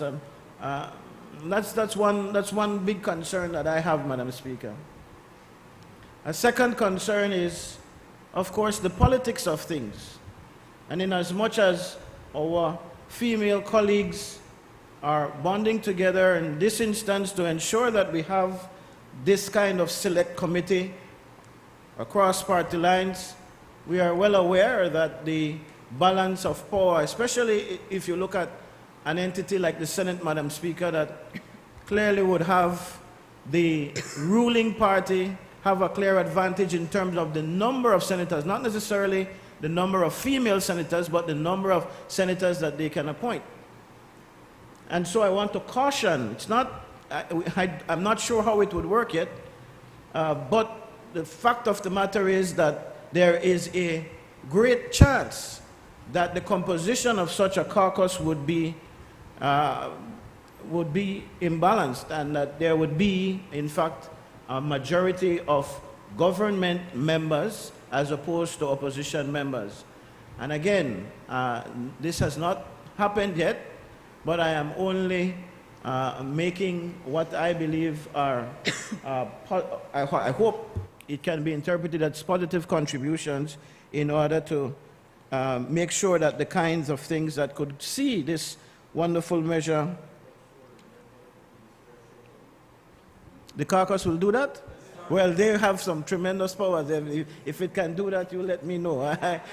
You have my support in that regard, if it's going to have that kind of power. But that's the other concern that I have, Madam Speaker, that while it is you ask us today to amend the standing orders, the legal scope, the actual work, and I take it that my colleague over the other side has said that this is only being introduced today and it still requires a great deal of fleshing out, but that kind of information I think it would be necessary. We want to make sure that the scope, the legal framework, what teach you will have or not have, or what powers you will have to execute what it is you find to be important for and on behalf of female parliamentarians, but also women in general in our Belizean society, that must be fleshed out. And so, Madam Speaker, with those few contributions, I say that I join my honorable colleague from Albert on this side of the House to give my full support to this amendment of the standing orders to allow for the Women's Caucus. Yeah. I recognize the member for Belize Rural Central. Thank you, Madam Speaker.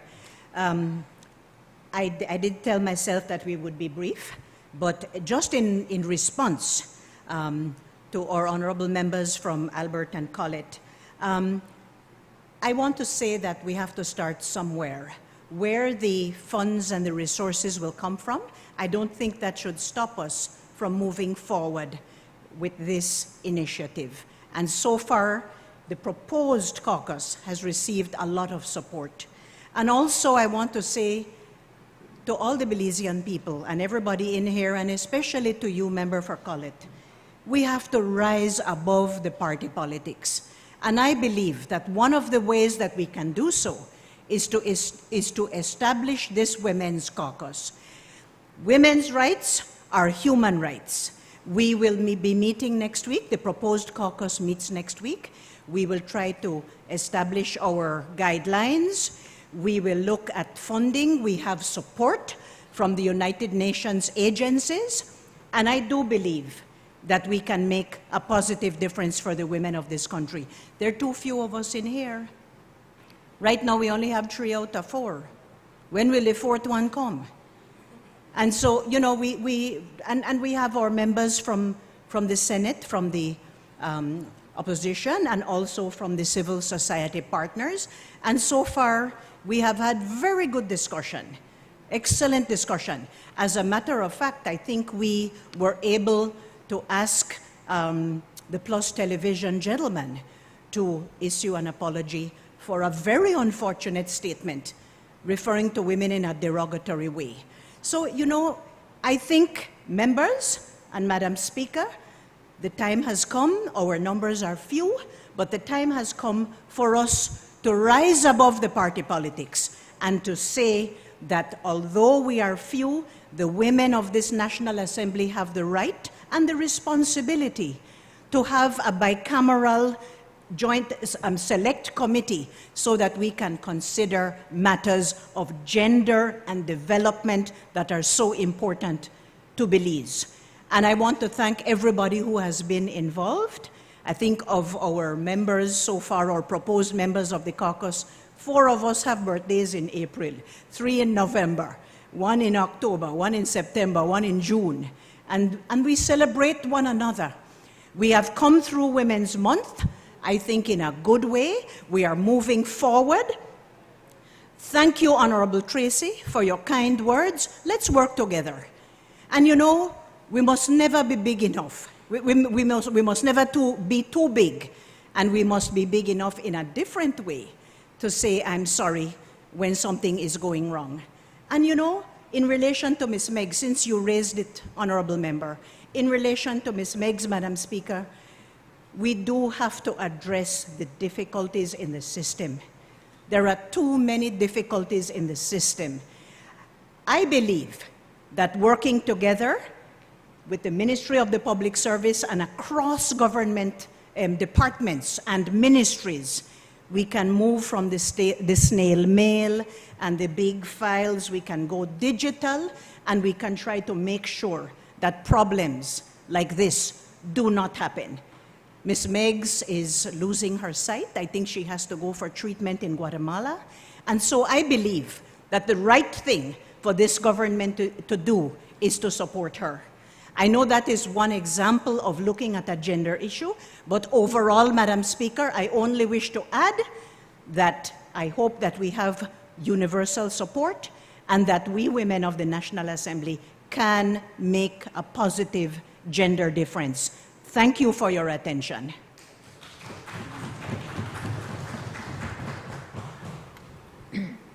Honourable members, that motion is referred to the Constitution and Foreign Affairs Committee for examination, consideration, and report. Big up, Ms. Stanley. Big up, Ms. Stanley. Announcement by the Speaker. Honourable members, it has been agreed that the bill and motions listed below pass this day. Public Sector Emoluments and Allowances Reduction Amendment Bill 2023. Development Finance Corporation Loan Facility from the Social Security Board to provide financing primarily for the ongoing mortgage finance program BZE 20 million loan motion 2023. And resolution recommending the appointment of a Contractor General motion 2023. As you are aware, under Standing Order number 74, all proposed legislation, messages, petitions, motions, and other matters relating to the subject mentioned under the title of each standing committee shall be referred by the House to such committee for examination, consideration, and report to the House. For this to be done, other than by suspension of standing orders, is for me to suspend the sitting to enable the Finance and Economic Development Committee and the Constitution and Foreign Affairs Committee to examine, consider, and report to the House on the bill and motions. All those in favor kindly say aye. Aye. Those against kindly say no. I think the ayes have it. The sitting is therefore suspended until the Finance and Economic Development Committee and the Constitution and Foreign Affairs Committee have concluded their business.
Presentation of reports from select committees. I recognize the Honorable Chairperson of the Finance and Economic Development Committee.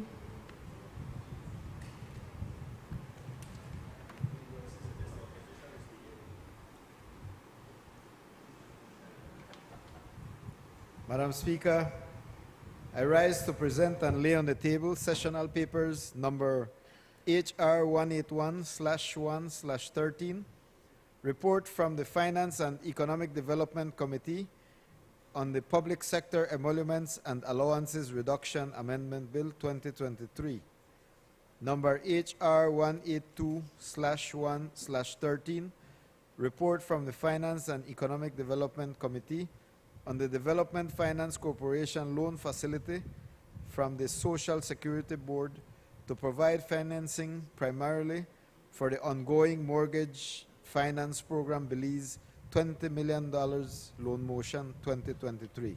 Thank you. Honorable members, those reports are ordered to lie on the table. I recognize the Honorable Chairperson of the Constitution and Foreign Affairs Committee. Afternoon, Madam Speaker. I rise to present and lay on the table sessional paper number HR 183/1/13, report from the Constitution and Foreign Affairs Committee on the resolution recommending the appointment of a Contractor General motion 2023. Thank you. Honorable members, that report is ordered to lie on the table. Public business, government business, motions. I recognize the Honorable Prime Minister and Minister of Finance, Economic Development and Investment.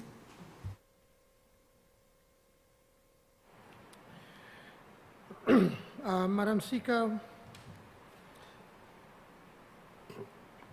with your permission not to repeat the recitals, I move now therefore be it resolved that this Honorable House, being satisfied that the loan proceeds will significantly assist the Development Finance Corporation to meet the growing demands for its ongoing mortgage finance program and aid the government's ongoing efforts to improve the living conditions and lives of the Belizean people, approve and confirm that the DFC may enter into a loan agreement with the Social Security Board on the terms and conditions set out above, and further authorize the corporation through its Board of Directors to execute and deliver the said loan agreement, and all other documents associated therewith. Honorable members, the question is now therefore be it resolved that this Honorable House, being satisfied that the loan proceeds would significantly assist the Development Finance Corporation to meet the growing demands for its ongoing mortgage finance program and aid the government's ongoing efforts to improve the living conditions and lives of the Belizean people, approves and confirms that the Development Finance Corporation may enter into a loan agreement with the Social Security Board on the terms and conditions set out above, and further authorizes the corporation through the Board of Directors to execute and deliver the said loan agreement and all other documents associated therewith. All those in favor kindly say aye. Aye. Those against kindly say no. I think the ayes have it. I recognize the Honorable Prime Minister and Minister of Finance, Economic Development and Investment. Madam Speaker, with your permission not to repeat the recitals, I move, therefore, be it resolved that this Honorable House recommends that Ms. Maria Authors be appointed as Contractor General for a period of 3 years with effect from 1st June 2023. Honorable members, the question is now therefore be it resolved that this Honorable House recommends that Ms. Maria Authors be appointed as Contractor General for a period of 3 years with effect from 1st June 2023. All those in favor kindly say aye. Aye. Those against kindly say no. I think the ayes have it. Bill for second reading. I recognize the Honorable Prime Minister and Minister of Finance, Economic Development and Investment.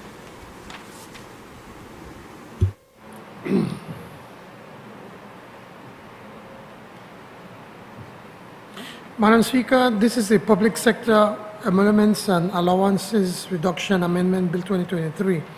Madam Speaker, I move the second reading of a bill for an act to amend the Public Sector Emoluments and Allowances Reduction Act, Act number 14 of 2021, to repeal and replace the definition of relevant period so as to end the increment freeze imposed on certain persons appointed to hold a public office as at March 31st, 2023, instead of March 31st, 2024, and to provide for matters connected therewith or incidental to. I recognize Leader of Opposition, Member for Mesopotamia. Thank you, Madam Speaker. Madam Speaker, the opposition certainly supports this bill to give the public officers their increments. But if the government truly appreciates the public officers, has sincere gratitude for the sacrifices that they have made for this country, then we recommend that the increments not just be unfrozen, but there be retroactive payment of the increments that the public officers did not get. Because it sounds good, it's a very pretty speech that you say in this honorable house, but actions always much better. So again, Madam Speaker, we are happy that the increments have been unfrozen, but we would be happier if there can be a retroactive pay of the increments, because the increments should not have been frozen to begin with. And I don't want to hear about the UDP. I want to hear about the People's United Party and what they promised. They promised raises, they promised increase in salaries, they did not promise any increment freezes. So make good on your plan, Belize, and retroactively pay the public officers the increments that they missed out. Thank you, Madam Speaker. I recognize the member. Afternoon, Madam Speaker. Thanks.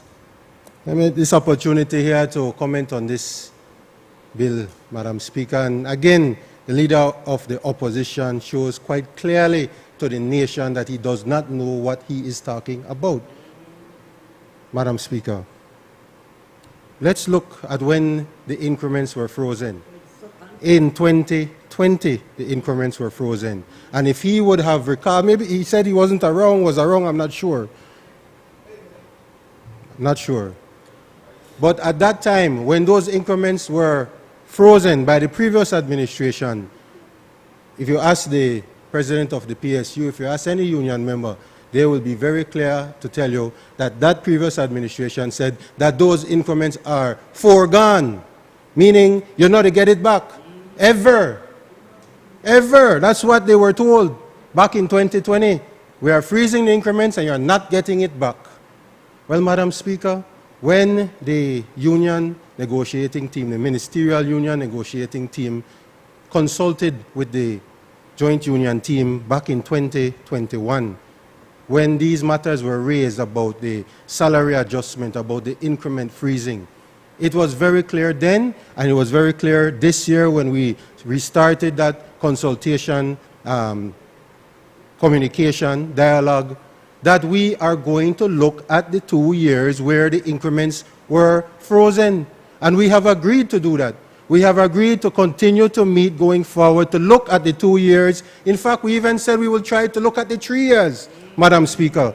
Why? Because we are not like the previous administration. We don't forego increment that public officers deserve, that public officers are entitled to.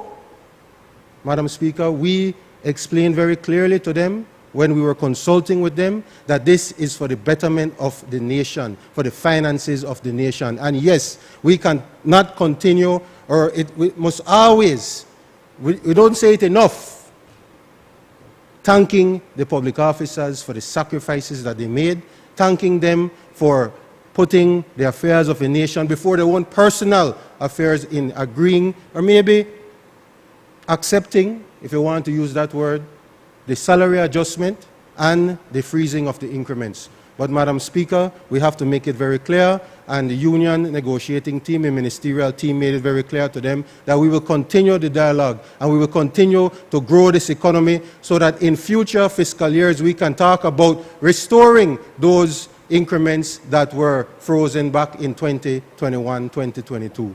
So, Madam Speaker, again, the leader of the opposition, I see is saying thumbs up, which is good, which is good.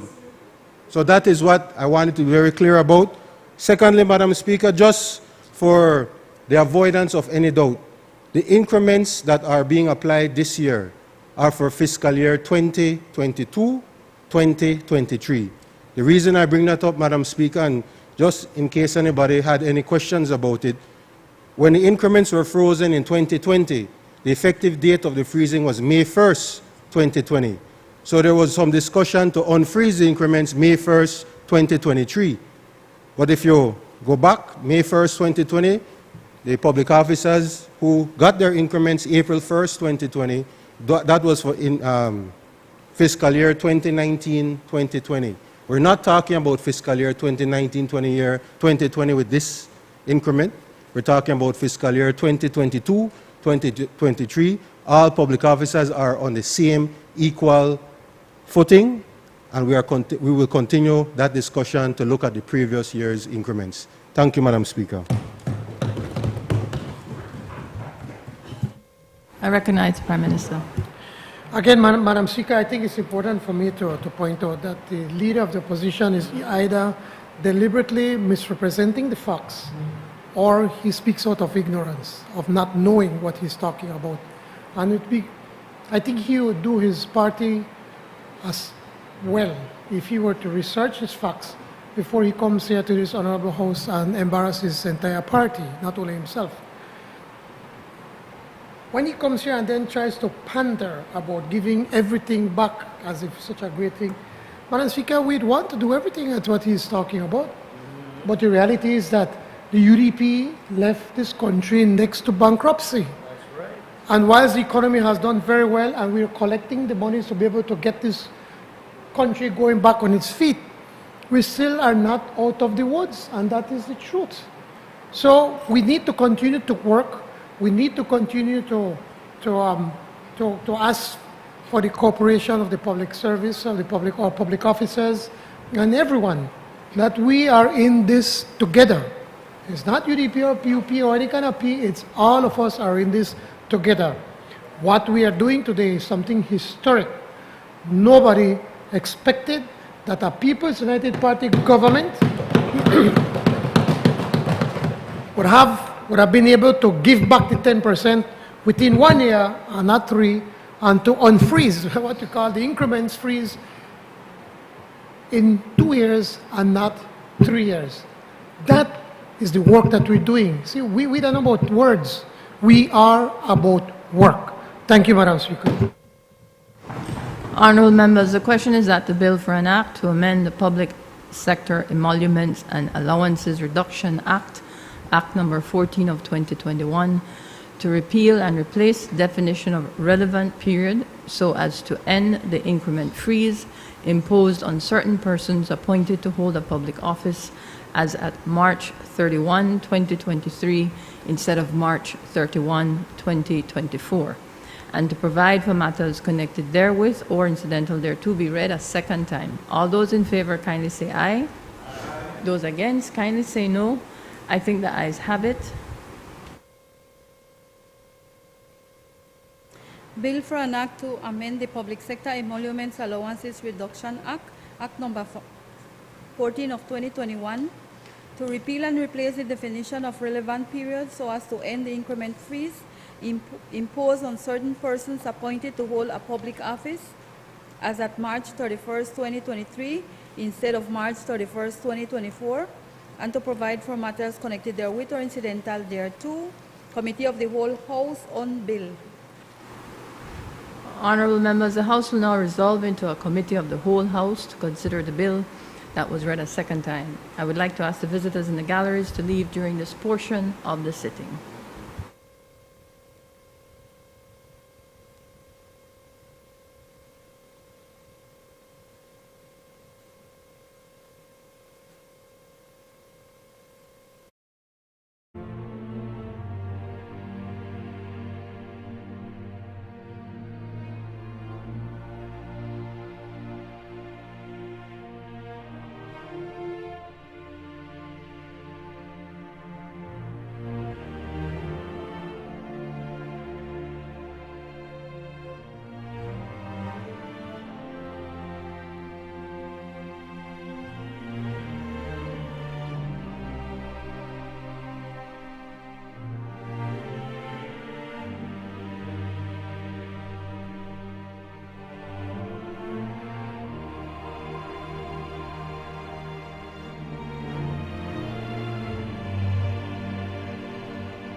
Bill for third reading.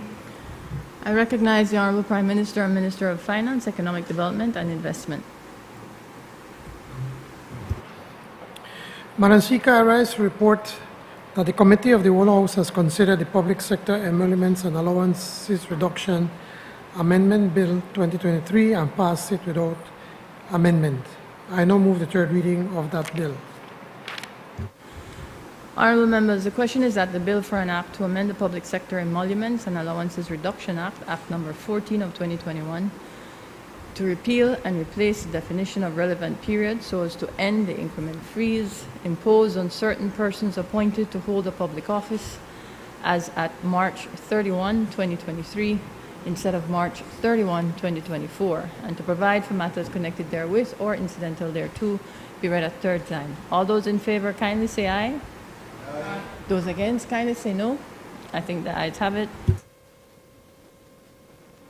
Bill for an act to amend the Public Sector Emoluments and Allowances Reduction Act, Act number 14 of 2021, to repeal and replace the definition of relevant period so as to end the increment freeze imposed on certain persons appointed to hold a public office as at March 31st, 2023, instead of March 31st, 2024, and to provide for matters connected therewith or incidental thereto. I recognize the Honorable Prime Minister and Minister of Finance, Economic Development and Investment. Madam Speaker, I move that the House do now adjourn. I recognize the Leader of Opposition, Member from Mesopotamia. Thank you, Madam Speaker. Madam Speaker, before I speak on a matter of national importance, please oblige me to join with the Prime Minister and all members of the House in congratulating our cross-country champion and the young man, Mr. Myers, who won 2 gold medals recently, and also acknowledging the Faith Nazarene students that were here, as well as their teachers and their parents, Madam Speaker. Madam Speaker, the issue that I'd like to speak about, the issue of national importance, is the current human smuggling crisis that is taking place in the Ministry of Immigration, Madam Speaker. Yes, Madam Speaker, the Prime Minister, none other than the Prime Minister, was on television trying to justify the violation of the Treaty of Chaguaramas, which is our CARICOM treaty that we have that allows all CARICOM nationals free movement into CARICOM nations, Madam Speaker. And in trying to justify the violation of this treaty, the Prime Minister said 2,100 Haitian nationals have come to Belize and 2,000 have disappeared. If that is not a crisis, Madam Speaker, I don't know what qualifies to be a crisis. Madam Speaker, 2,000 Haitian nationals cannot disappear without some type of corruption taking place in the Ministry of Immigration, Madam Speaker. And let us remind this country of the egregious history of immigration corruption by the People's United Party, Madam Speaker. You remember Max Samuels? Or are you going to, what is it that you're ignorant? Because you don't know that one, you play the ignorant card. 1,000 passports gone missing. So, Madam Speaker, the country needs to be concerned, Madam Speaker, because I raised this issue in the House. I raised this issue about the member from Orange Walk North, Madam Speaker, because I had intelligence that he was Leader of the Opposition, Leader of the Opposition. When there's a point of order, I need you to sit. Prime Minister. Madam Speaker, he constantly tries to throw aspersion to an honorable member of this House with no such evidence. And I find that offensive for him to come to this House to say such thing. And he needs to take that back, Madam Speaker. No, I was about to tell. Madam Speaker, when I rose on a point of order, Madam Speaker, most respectfully, you asked me to give you the exact point of order. You need to treat the Prime Minister in the same manner. He Madam just, Speaker. he just. Madam He Speaker, gave a description. 38.5. I did too, and you told me that was not suffice. Members, position, stop taking me on. Listen, you don't know. You see, you're doing it again. You want to be confrontational with me, but you don't do it to the Prime Minister. You didn't even do it to the member from Pickstock. Leader of opposition. Leader of opposition.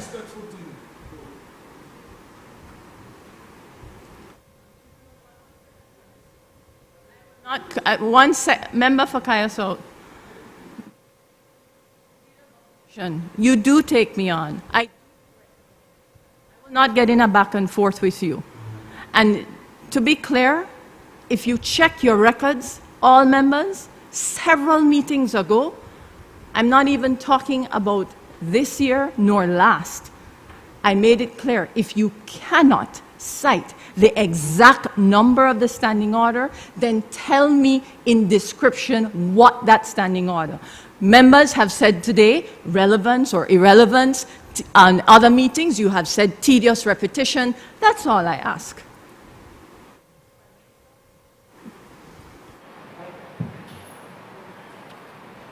To try to teach something to the leader of the opposition, I don't know if that is actually possible, but 38.5. On a point of no order, member Madam Speaker, shall, on a point of order, what's the point of order? 38.4, you should not speak in an insulting manner to any member in this house. So when you will say that he will try to teach me something and he doesn't think that is possible, that is not insulting to you, Madam Speaker? You don't interpret that as being insulting? Leader of opposition, that's not an insult. Please sit down. All right, well, I'll do the same thing. I've done a lot already today and I've caught. I'll speak to him the same way that he speaks. Members, this is the House of Representatives. It's really not a kindergarten. Madam Speaker, since he wants me to cite it, and you could look up by your book, 38.5, no member shall impute improper motives to any other member of either chamber. And he constantly is trying to impute improper motive without any evidence. And he should be called out for that, Madam Speaker. Point of order is a point of order. You cannot impute those improper assertions. Please, I ask you to refrain. I will have to caution you again and ask you to take your seat. Madam Speaker, noted, Madam Speaker. But I am allowed to ask, Madam Speaker. I am not imputing improper motives. Why did you move him? Why did you move the member from Orange Walk now? One second. No, please have your seat.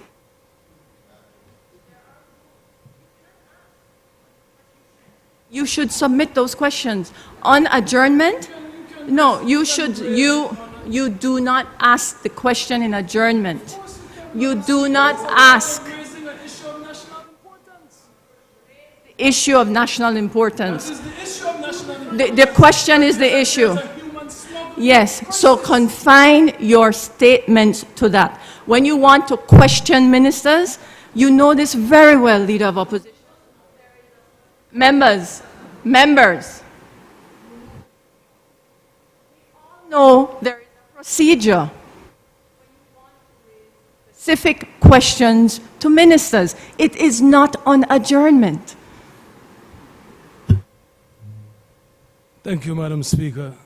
As I was saying, Madam Speaker, there is a human smuggling crisis in this country, Madam Speaker. Rampant corruption in the Ministry of Immigration. And if you are serious about anti-corruption, yes, remember you smile from Kaya South, you are the anti-corruption champion. Where is the investigation? Where is the What's a fact is 42B.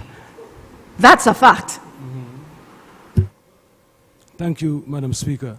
But, Madam Speaker, again, if the government is serious about anti-corruption and the Prime Minister has conceded that 2,000 Haitian nationals have disappeared.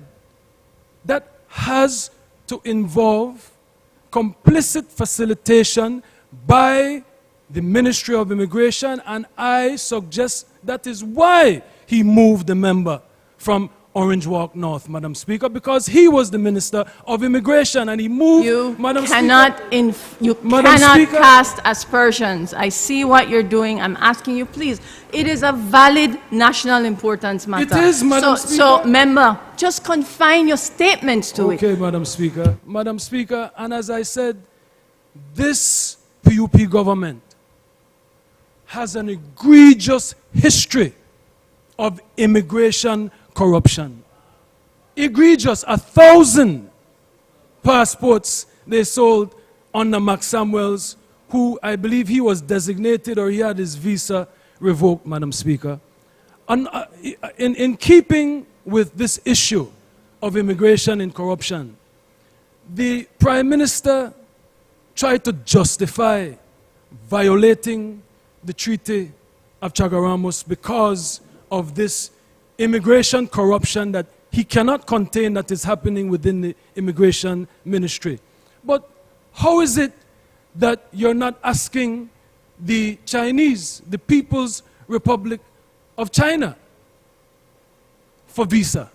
Because there are hundreds of them, near the thousands, Madam Speaker, that have been found with illegal permanent residence.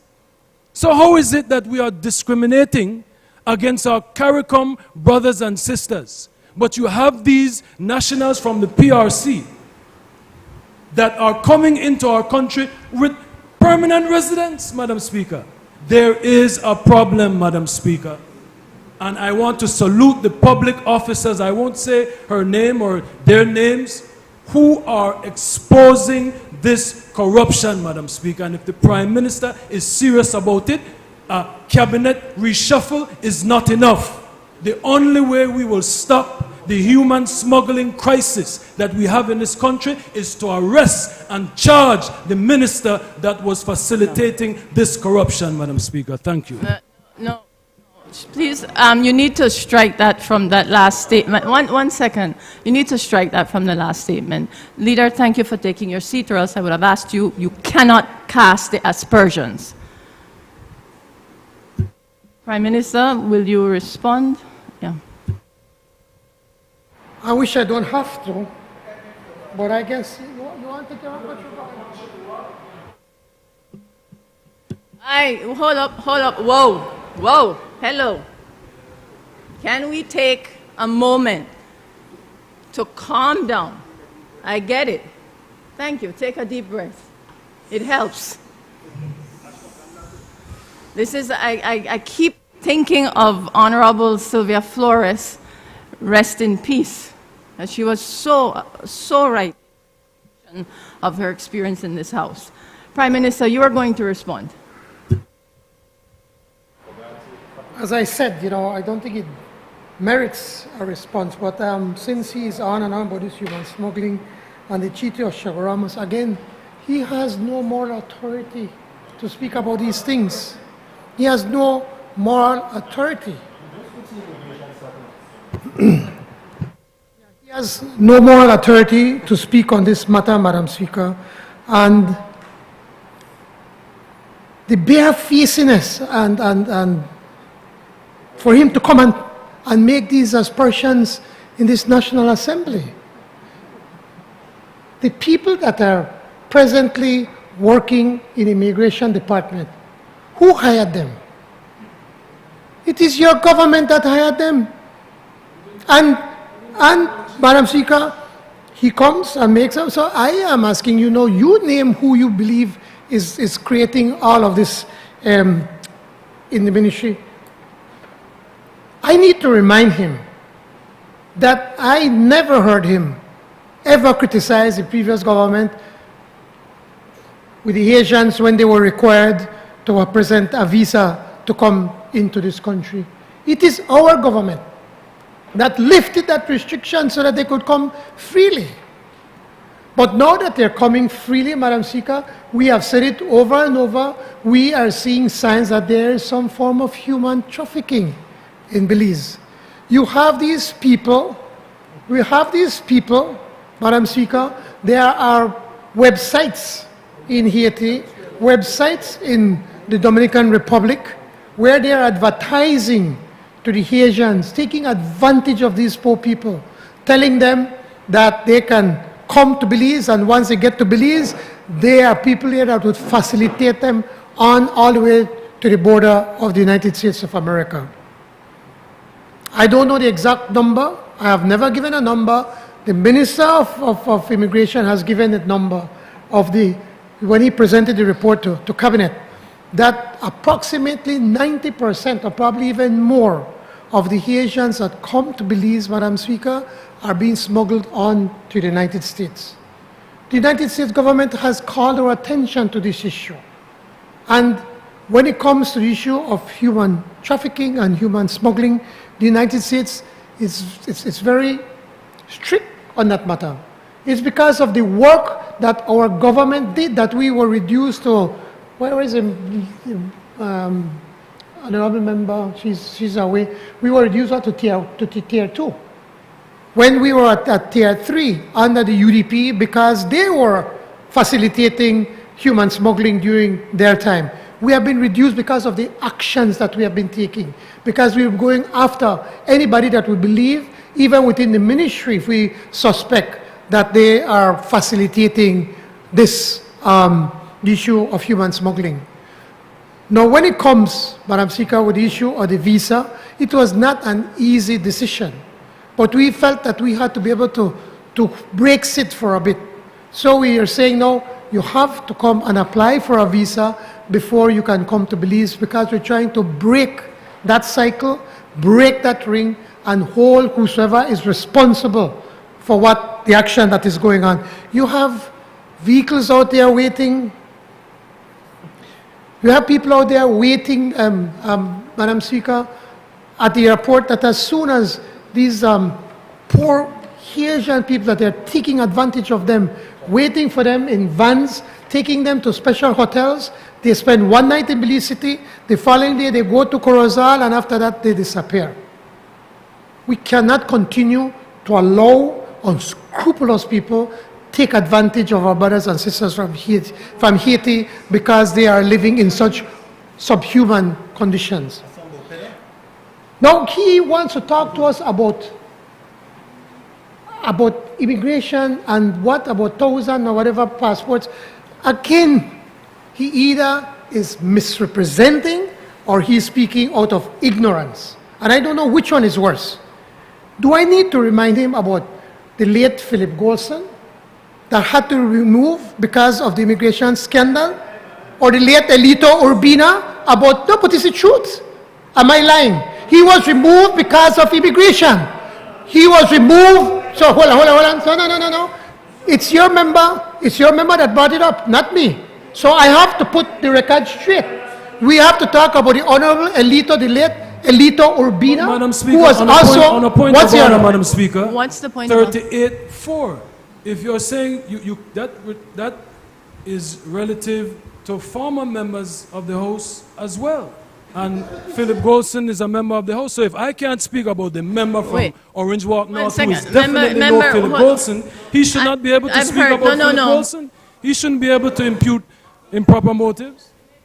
And it is not a point of order. Your contribution involved a former member who is also deceased. This is what happens when you don't confine your contributions to exactly what's before you. So when you introduce something, the other side will comment on what you introduced. So to point out, though, Madam Speaker, when it comes to the Honorable Philip Golson, he was taking advantage because of his disability, and so that's what they did to the poor man. You're supposed to be ashamed of yourself. And you want to make them, you brought up the name of Max Samuels. It really is an issue with you. For 1 second, it is an issue as well, and I've made it clear to member of Cayo South. But member, you do it often. You say apologies, then you do it again. I'm asking you, please, let's get through the balance of the adjournment. with your corporation. Thank you. Audacity there, people, man. Legal record, I said, do so, not like do so. That's exactly what's happening right now. What about Jan Saldiva? What about Penner? What about Castro? What about Montero? Wong Hong Kim, yes. That jail, and they give him a passport. You had a commission of inquiry, and that commission of inquiry condemned the UDP government. And yet what did they do? They buried the report. They buried the report. I know you come and talk to me about this. And then, again, you see, I think it's shameful when you come and speak out of ignorance, not knowing the facts. When he's coming and saying that members and the PRC are coming in without visas. Madam Speaker, he should know better. Every member that comes into this country have to get a visa. And if they have a PR, a permanent residence, it could quite likely be that is a very simple, I mentioned, give them the permanent residence. You need to be careful how you speak. Because when you spit up in the air, it falls on your face. And that's exactly what happened to you today. Thank you, Madam Speaker.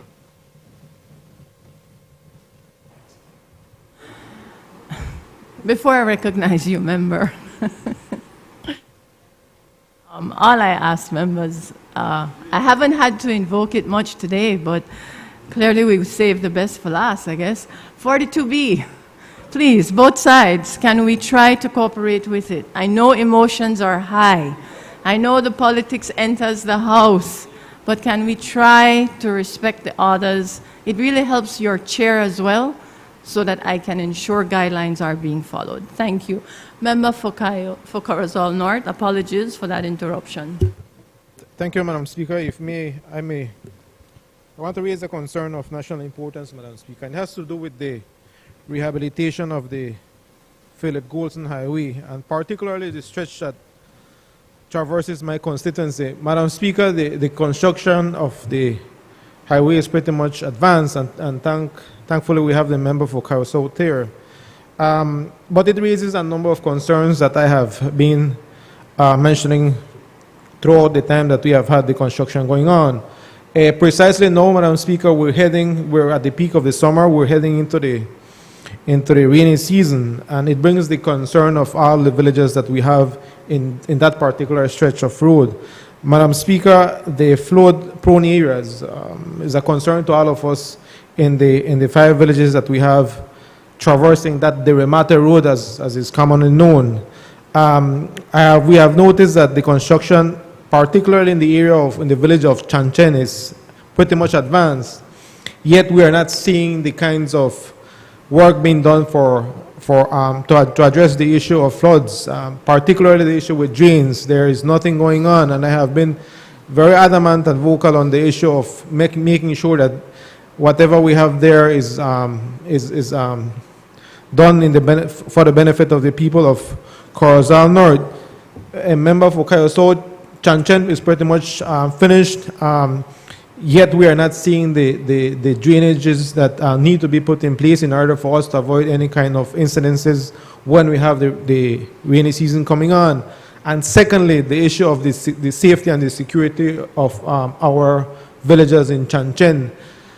We have had, I don't know if the reports have reached to you, we have had 3 or 4 accidents, minor, thus far in the village of Chanchen, because we have not had the necessary speed bumps at the entrance or the exit of the villages. And so while this is just a time bomb, and I'm afraid that lives will be lost if we don't take this thing serious, we need to address these issues. I don't know whether the actual company building the road will come back and do the necessary features to ensure that the lives of our citizens are protected. But more importantly, we have children traversing that particular stretch of the highway and going into school on a daily basis. And I'm just concerned that, nowadays we don't have the kinds of drivers that would be concerned for the lives of citizens, particularly when driving under the influence of alcohol. And that is a concern for all of us there. So, member, I would want to appeal to you for you to look upon the issues that we have there. One is the issue of the drains, and secondly is the issue of speed bumps whenever we're either entering or exiting the particular village is concerned. Thank you, Madam Speaker. I recognize the member for Kayaso. Madam Speaker, it's an honor to be able to respond to a true honorable member from the other side, the member from Corozal North.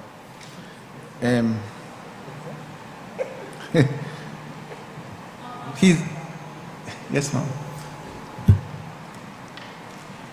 Whatever concern the member from Corozal North has about the Remate Road will be taken into consideration. His request to analyze the drainage situation is a valid one. I would like to invite him to our ministry to be able to sit with the chief engineer and the engineers that are responsible for the supervision, and to see if whatever complaints you or your villagers have, that we may be able to resolve. I give you that commitment, Honorable. The speed bumps. Speed bumps is a request, Madam Speaker, that the ministry gets on a daily basis. The request mostly comes from the Honorable Radwell Ferguson. And we try to satisfy him as best as possible. I think Placencia has more speed bumps than the entire country, if I'm not mistaken.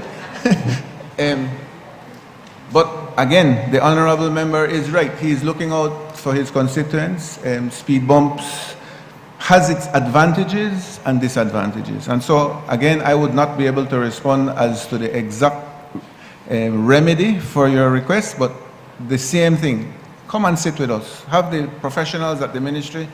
You have to understand, Madam Speaker, these projects are not only supervised by our engineers at the ministry, but they are also supervised by foreign engineers that are hired by the international financial institutions. So we could set up a team with everybody involved to look at the situation. But we have a paved road that was never paved before. So I think that's a positive thing for Corozal North. It doesn't really matter. PUP or UDP or PIP or pink or yellow or mauve or green. From our point of view, it doesn't matter. We are representatives of the people of Belize, and our ministry serves them all. And so if there was a project that was started under the United Democratic Party, and I have repeated this quite a few times, and it is a project that is equitably done, efficiently done, and serves the people of Belize, the Prime Minister and Cabinet has given us at the Ministry the mandate to continue the project. We are still working with UDP contractors because they are given contracts that legally binds them. The only difference is we make sure that they do the work in accordance to the contract and the specifications that they agreed to. It's a big difference. And I would like to inform the Belizean people and the House of Representatives, with the Prime Minister's permission. We have had savings in a lot of these projects. And these savings go back to the people. We have proven it over and over again. And with the savings in the north, you will see substantial more work being done. In the savings in the Caracol, you will see more work being done. In the savings that we will get from the coastal highway, you will see more work being done. The member, she's not here, a member from Belize Rural Central, can attest to this, that we have paved all the way into the villages of Mullins River and Mananti. That was not part of the original project. Huh? It was not part of the original project, but because of savings and because of communication and because of trying to do the best we can, we end up doing these projects. We had to do alterations on the bridge for Roaring Creek that was recently completed. It was done because after millions of dollars were spent on that road, we had a flood that did not allow traffic to flow from the west into Belmopan and vice versa. So again, we went back and we elevated that section of the road so that after spending millions of dollars, we are trying to make sure that traffic flows in times of emergency. So, member from Corozal North, honorable member from Corozal North, I take your requests, your concerns seriously. And again, I would like to say, please, we welcome you to our ministry to look at the details and to be able to address your concerns. Thank you, Madam Speaker. I recognize the member for Albert. Thank you, Madam Speaker. It was my intention this afternoon to speak on the matter of duty of care to our citizens by public institutions. I speak about those many retired public officers, Madam Speaker, who, after months and even years, still continue to wait to have access to the retirement and pension benefits.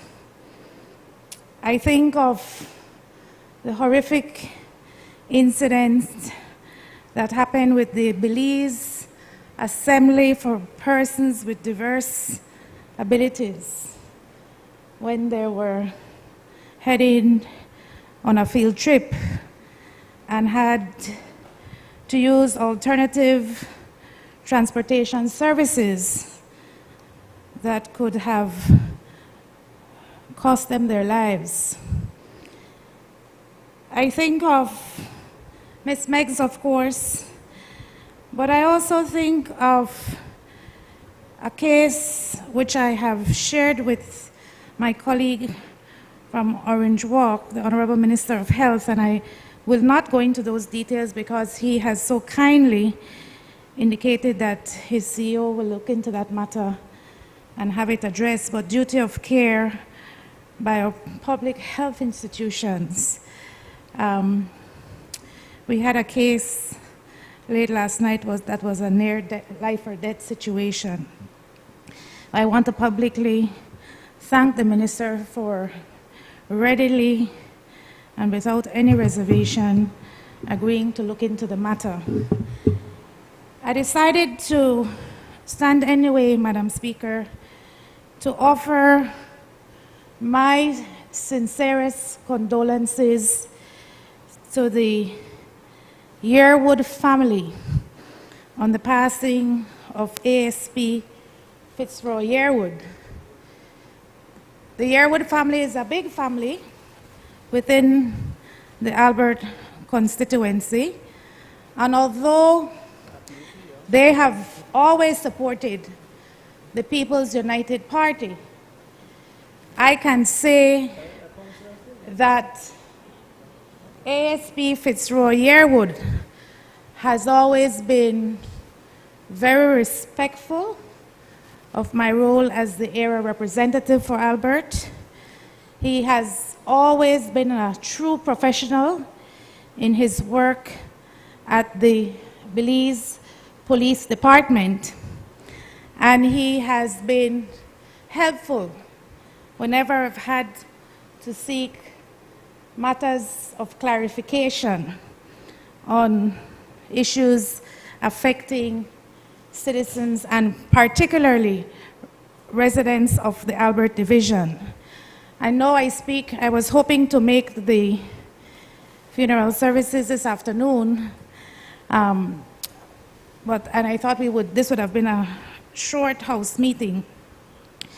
But I do know I speak on behalf of my colleague from Caribbean Shores, and certainly my colleagues from this side of the House when we say that Fitzroy served the Belize Police Department, and he certainly served our community with distinction. I offer my condolences to his parents, to his siblings. They're a very close-knit family if you know them, and certainly to his 9 children who all mourn his passing. Thank you, Madam Speaker. I recognize the Prime Minister. Thank you, Madam Speaker. And I want to, again, along with the honourable member from Albert, to recognize the work of Police Officer Fitzroy Yearwood. I did not know him well. I did not know him personally, but from all accounts, he was a good police officer, a good Belizean, and he left us too early. And I'm sure that even in the police department, they're going to miss, and the members on the media are going to miss hearing from him when he was questioned by the media on what's going on in the police department. On the issue of the pensions, Madam Speaker, it is something that, that needs, I think, special attention. When the minister responsible for the public service just sent me a note that when we got into in November of 2020, we met a backlog of over 300 persons that were deserving of their pensions, and it has not been done. He's telling me now that he has cleared up most of the backlog. There's still a few of them, and now we're dealing with the current ones, which is unfortunate with the lady, what's her name again? So, Ms. Megs, yes, it's Megs, and that of what happened to her. And it shows, Madam Speaker, that there is poor record keeping within the government system. Actually, we just found out that she was being overpaid for a number of years. I think it's about over $8,000. It's a pity that they were a member from don't get excited, let me explain. The member from the Minister from Human Development could be here to give you more details to explain. It does not mean that we're going to do anything about that, because she needs the money more than any other time, so she will get the pension that she deserves. But that goes to point out that the issue of poor record keeping. And as government, as public officers are being moved from ministry to ministry, somehow it seems that there are times when their records do not follow them, or they do not enter the time that they're working. For instance, there's the issue right now with Dr. Cuellar, who there are a number of years of his work that was not recorded when he was at Carl Huchner. And so now he is trying to find, well, I've been working, and I know the minister has been working with him to make sure that he can get the pension that he deserves, because he has been a great doctor, one of the doctors that truly do this out of love and not so much about the money. And so we have to make sure. There's another doctor, the doctor, what's her name? The doctor, husband just died. Dr. Mogel, yes, sorry, Mogel, and she finds herself in the same problems. So we have a lot of these employees that are going through this problem. So maybe it's a time for maybe the ministry, or maybe they're already doing it, Ministry of Public Service, to be able to start to maybe send out a memo to, I don't know how, or set up a team to ensure that these records are properly kept, and certainly to be able to digitize the records so that then we can keep track of where everybody is at all times. So when the time comes for them to be able to get the pension that they deserve, that it will be an easy way to get it done, and have to be going from ministry to ministry trying to find records, and if they enter it at the right time, and you know, it's tedious. And so I agree with you. It is something that we have to work better at, and it's not something that just happened. It's something that's been happening over the years. Thank you, Madam Speaker. I recognize the member for Collett. Thank you, Madam Speaker. Please allow me to join my colleague from Albert, who is the heir representative for the Yearwood family, and also the Prime Minister and other members of this House who excuse me, have given their condolences to the family and have spoke so well about ASP Fitzroy Yearwood. Fitzroy, Madam Speaker, was a close friend of mine. We grew up together on the south side of Belize City, And I had the opportunity, because I know that I may not have made the funeral today, to go to his wake last night, which was held at the House of Culture. And I stayed actually until the wake finished, maybe around midnight, because I was so overjoyed to see such a festive event. And if you know Fitzroy, he's what we call in a Creole clown, and make sure that he's the life of the party. He's a very jovial fellow. The Fitzroy Yearwood that you see on the TV being all serious and delivering information is only one side of Fitzroy. I make this point, Madam Speaker, to point out that I enjoyed staying at the wake because it was a coming together of a lot of Southside black people, and I'm not being racist when I say that, but you know, there are recent comments about the black Southside people, which I can't understand to save my life, but it's an important part of our Belizean makeup. And Fitzroy, in my view, was a good example of what a poor black Southside little boy who grew up rough and tough near that Yarborough Cemetery and could have been anything that so many of our other young youth, male especially, have turned out to, that is down the negative line. Many people would not remember or believe that he was once an acolyte, and in fact he and I served together at St. John's Cathedral. I remember one night, Madam Speaker, after Christmas Eve Mass, Father Wright, who is now the Bishop Wright, invited us to his home to eat cake and some refreshments, and Fitzroy devoured the man's entire Christmas ham right there and then. And when Miss Laura, who is my cousin, woke up the morning, the bishop's mother, no Christmas ham. But that was the kind of person he was. And I believe he exemplified greatly what could come of our Belizean Southside males. So I give tribute for him today.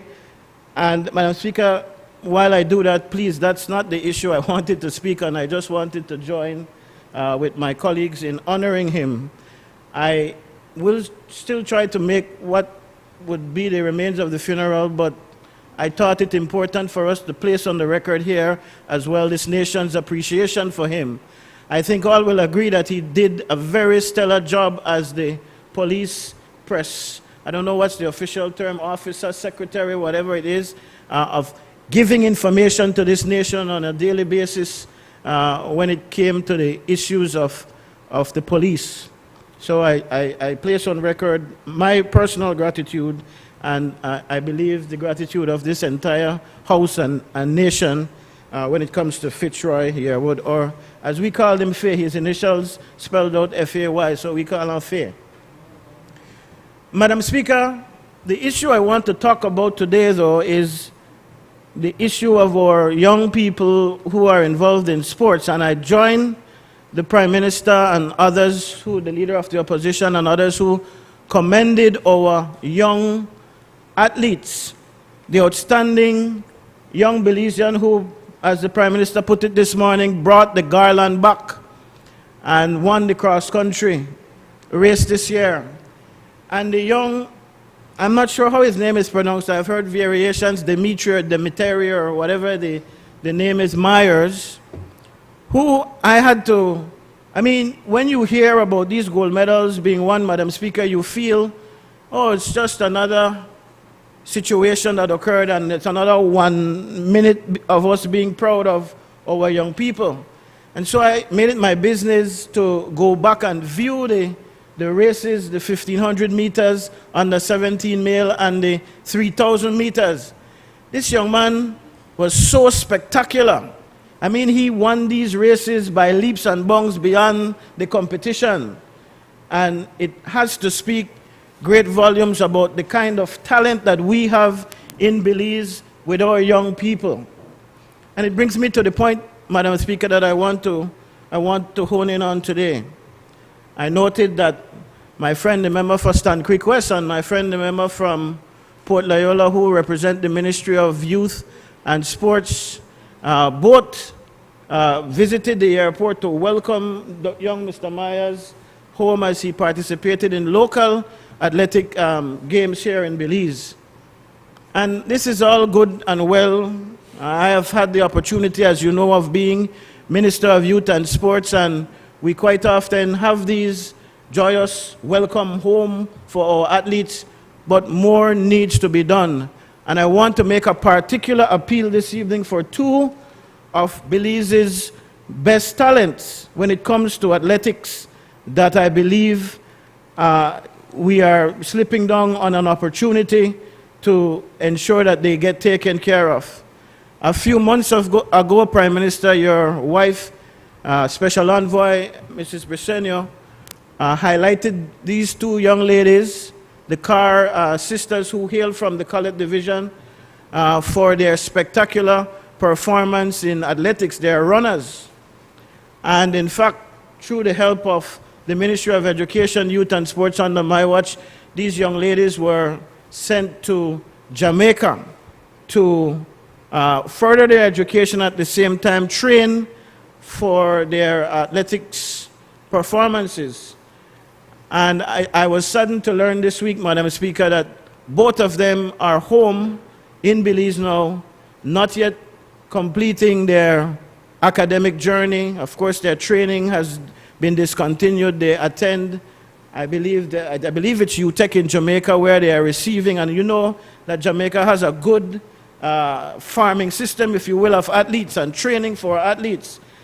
Your good colleague, your female colleague, Babsy Granger, of course, is very proud of her record in Jamaica of ensuring that the young athletes in Jamaica are trained, and has given assurances that she will do whatever she can do to help young Belizeans who have the same kind of desire.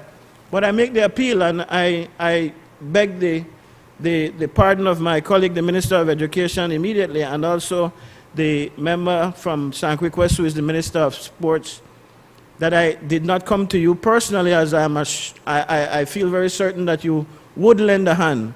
But those two young ladies are both 8 credits shy of getting their degrees and continuing their training. They have been out of school now for, I believe, a semester or two, and I make the appeal to you to help those young persons. Yes, they are colored voters. Yes, they are colored residents. But they're also spectacular Belizeans who, I believe, in the same way how we can be proud of Mr. Kiros and Mr. Myers, who have done so well, we can be proud of these young. In fact, they have already put Belize on the map. As I've said, they have been highlighted many times, including by the Prime Minister's wife, the Special Envoy for Women and Children. So I make that appeal, Madam Speaker, and I make a general appeal that when we see these talented young people come up, that we do what we need to do to nurture their talents, and we also look for those who have not yet begun to shine, because indeed they're out there and we need to find them and nurture them. Thank you, Madam Speaker. Recognize the member for Stank Request. To the member from Collet.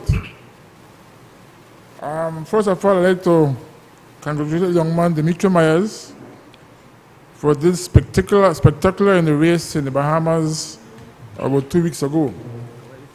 So when he was about to arrive in the country, the Ministry of Sports made all arrangements for him to be landed at the Philip Wilson International Airport, and we make sure he get VIP status. From there, we went on through Belize City with a parade with him and his dad, and we ended up at the Marine Jones Stadium for different activities. But he was very energized, and he appreciated the warm welcome to Belize, and I told him that Cabinet did mention his name in Cabinet the Tuesday before, that he did an excellent job. I also made contact with Oscar Quiros, who left the country the Monday after cross country, and I told him whenever he returns, we'll give him the same recognition when he comes to Belize. In terms of the two young lady Carr, the Minister of Education and myself have a very good collaboration when it comes to assisting athletes in their education. And so sometime last year, those going in the United States were given a stipend to study in the US. And every time there is opportunities, I make contact with the minister, and he responded positively. With the two young lady Carrs, yes, they did well, The ministry supported them for 2 years, but they had some difficulty at school and they had to drop out. Not anything related to any assistance from the ministry. So if they are here in Belize, I think the minister will still figure how we can get them back into a college and get them back into UB in Belize.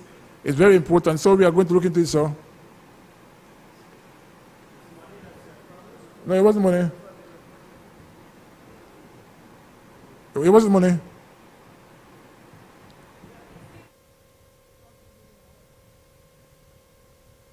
You have to press it again, Minister. I said afterwards we can talk about it one-on-one.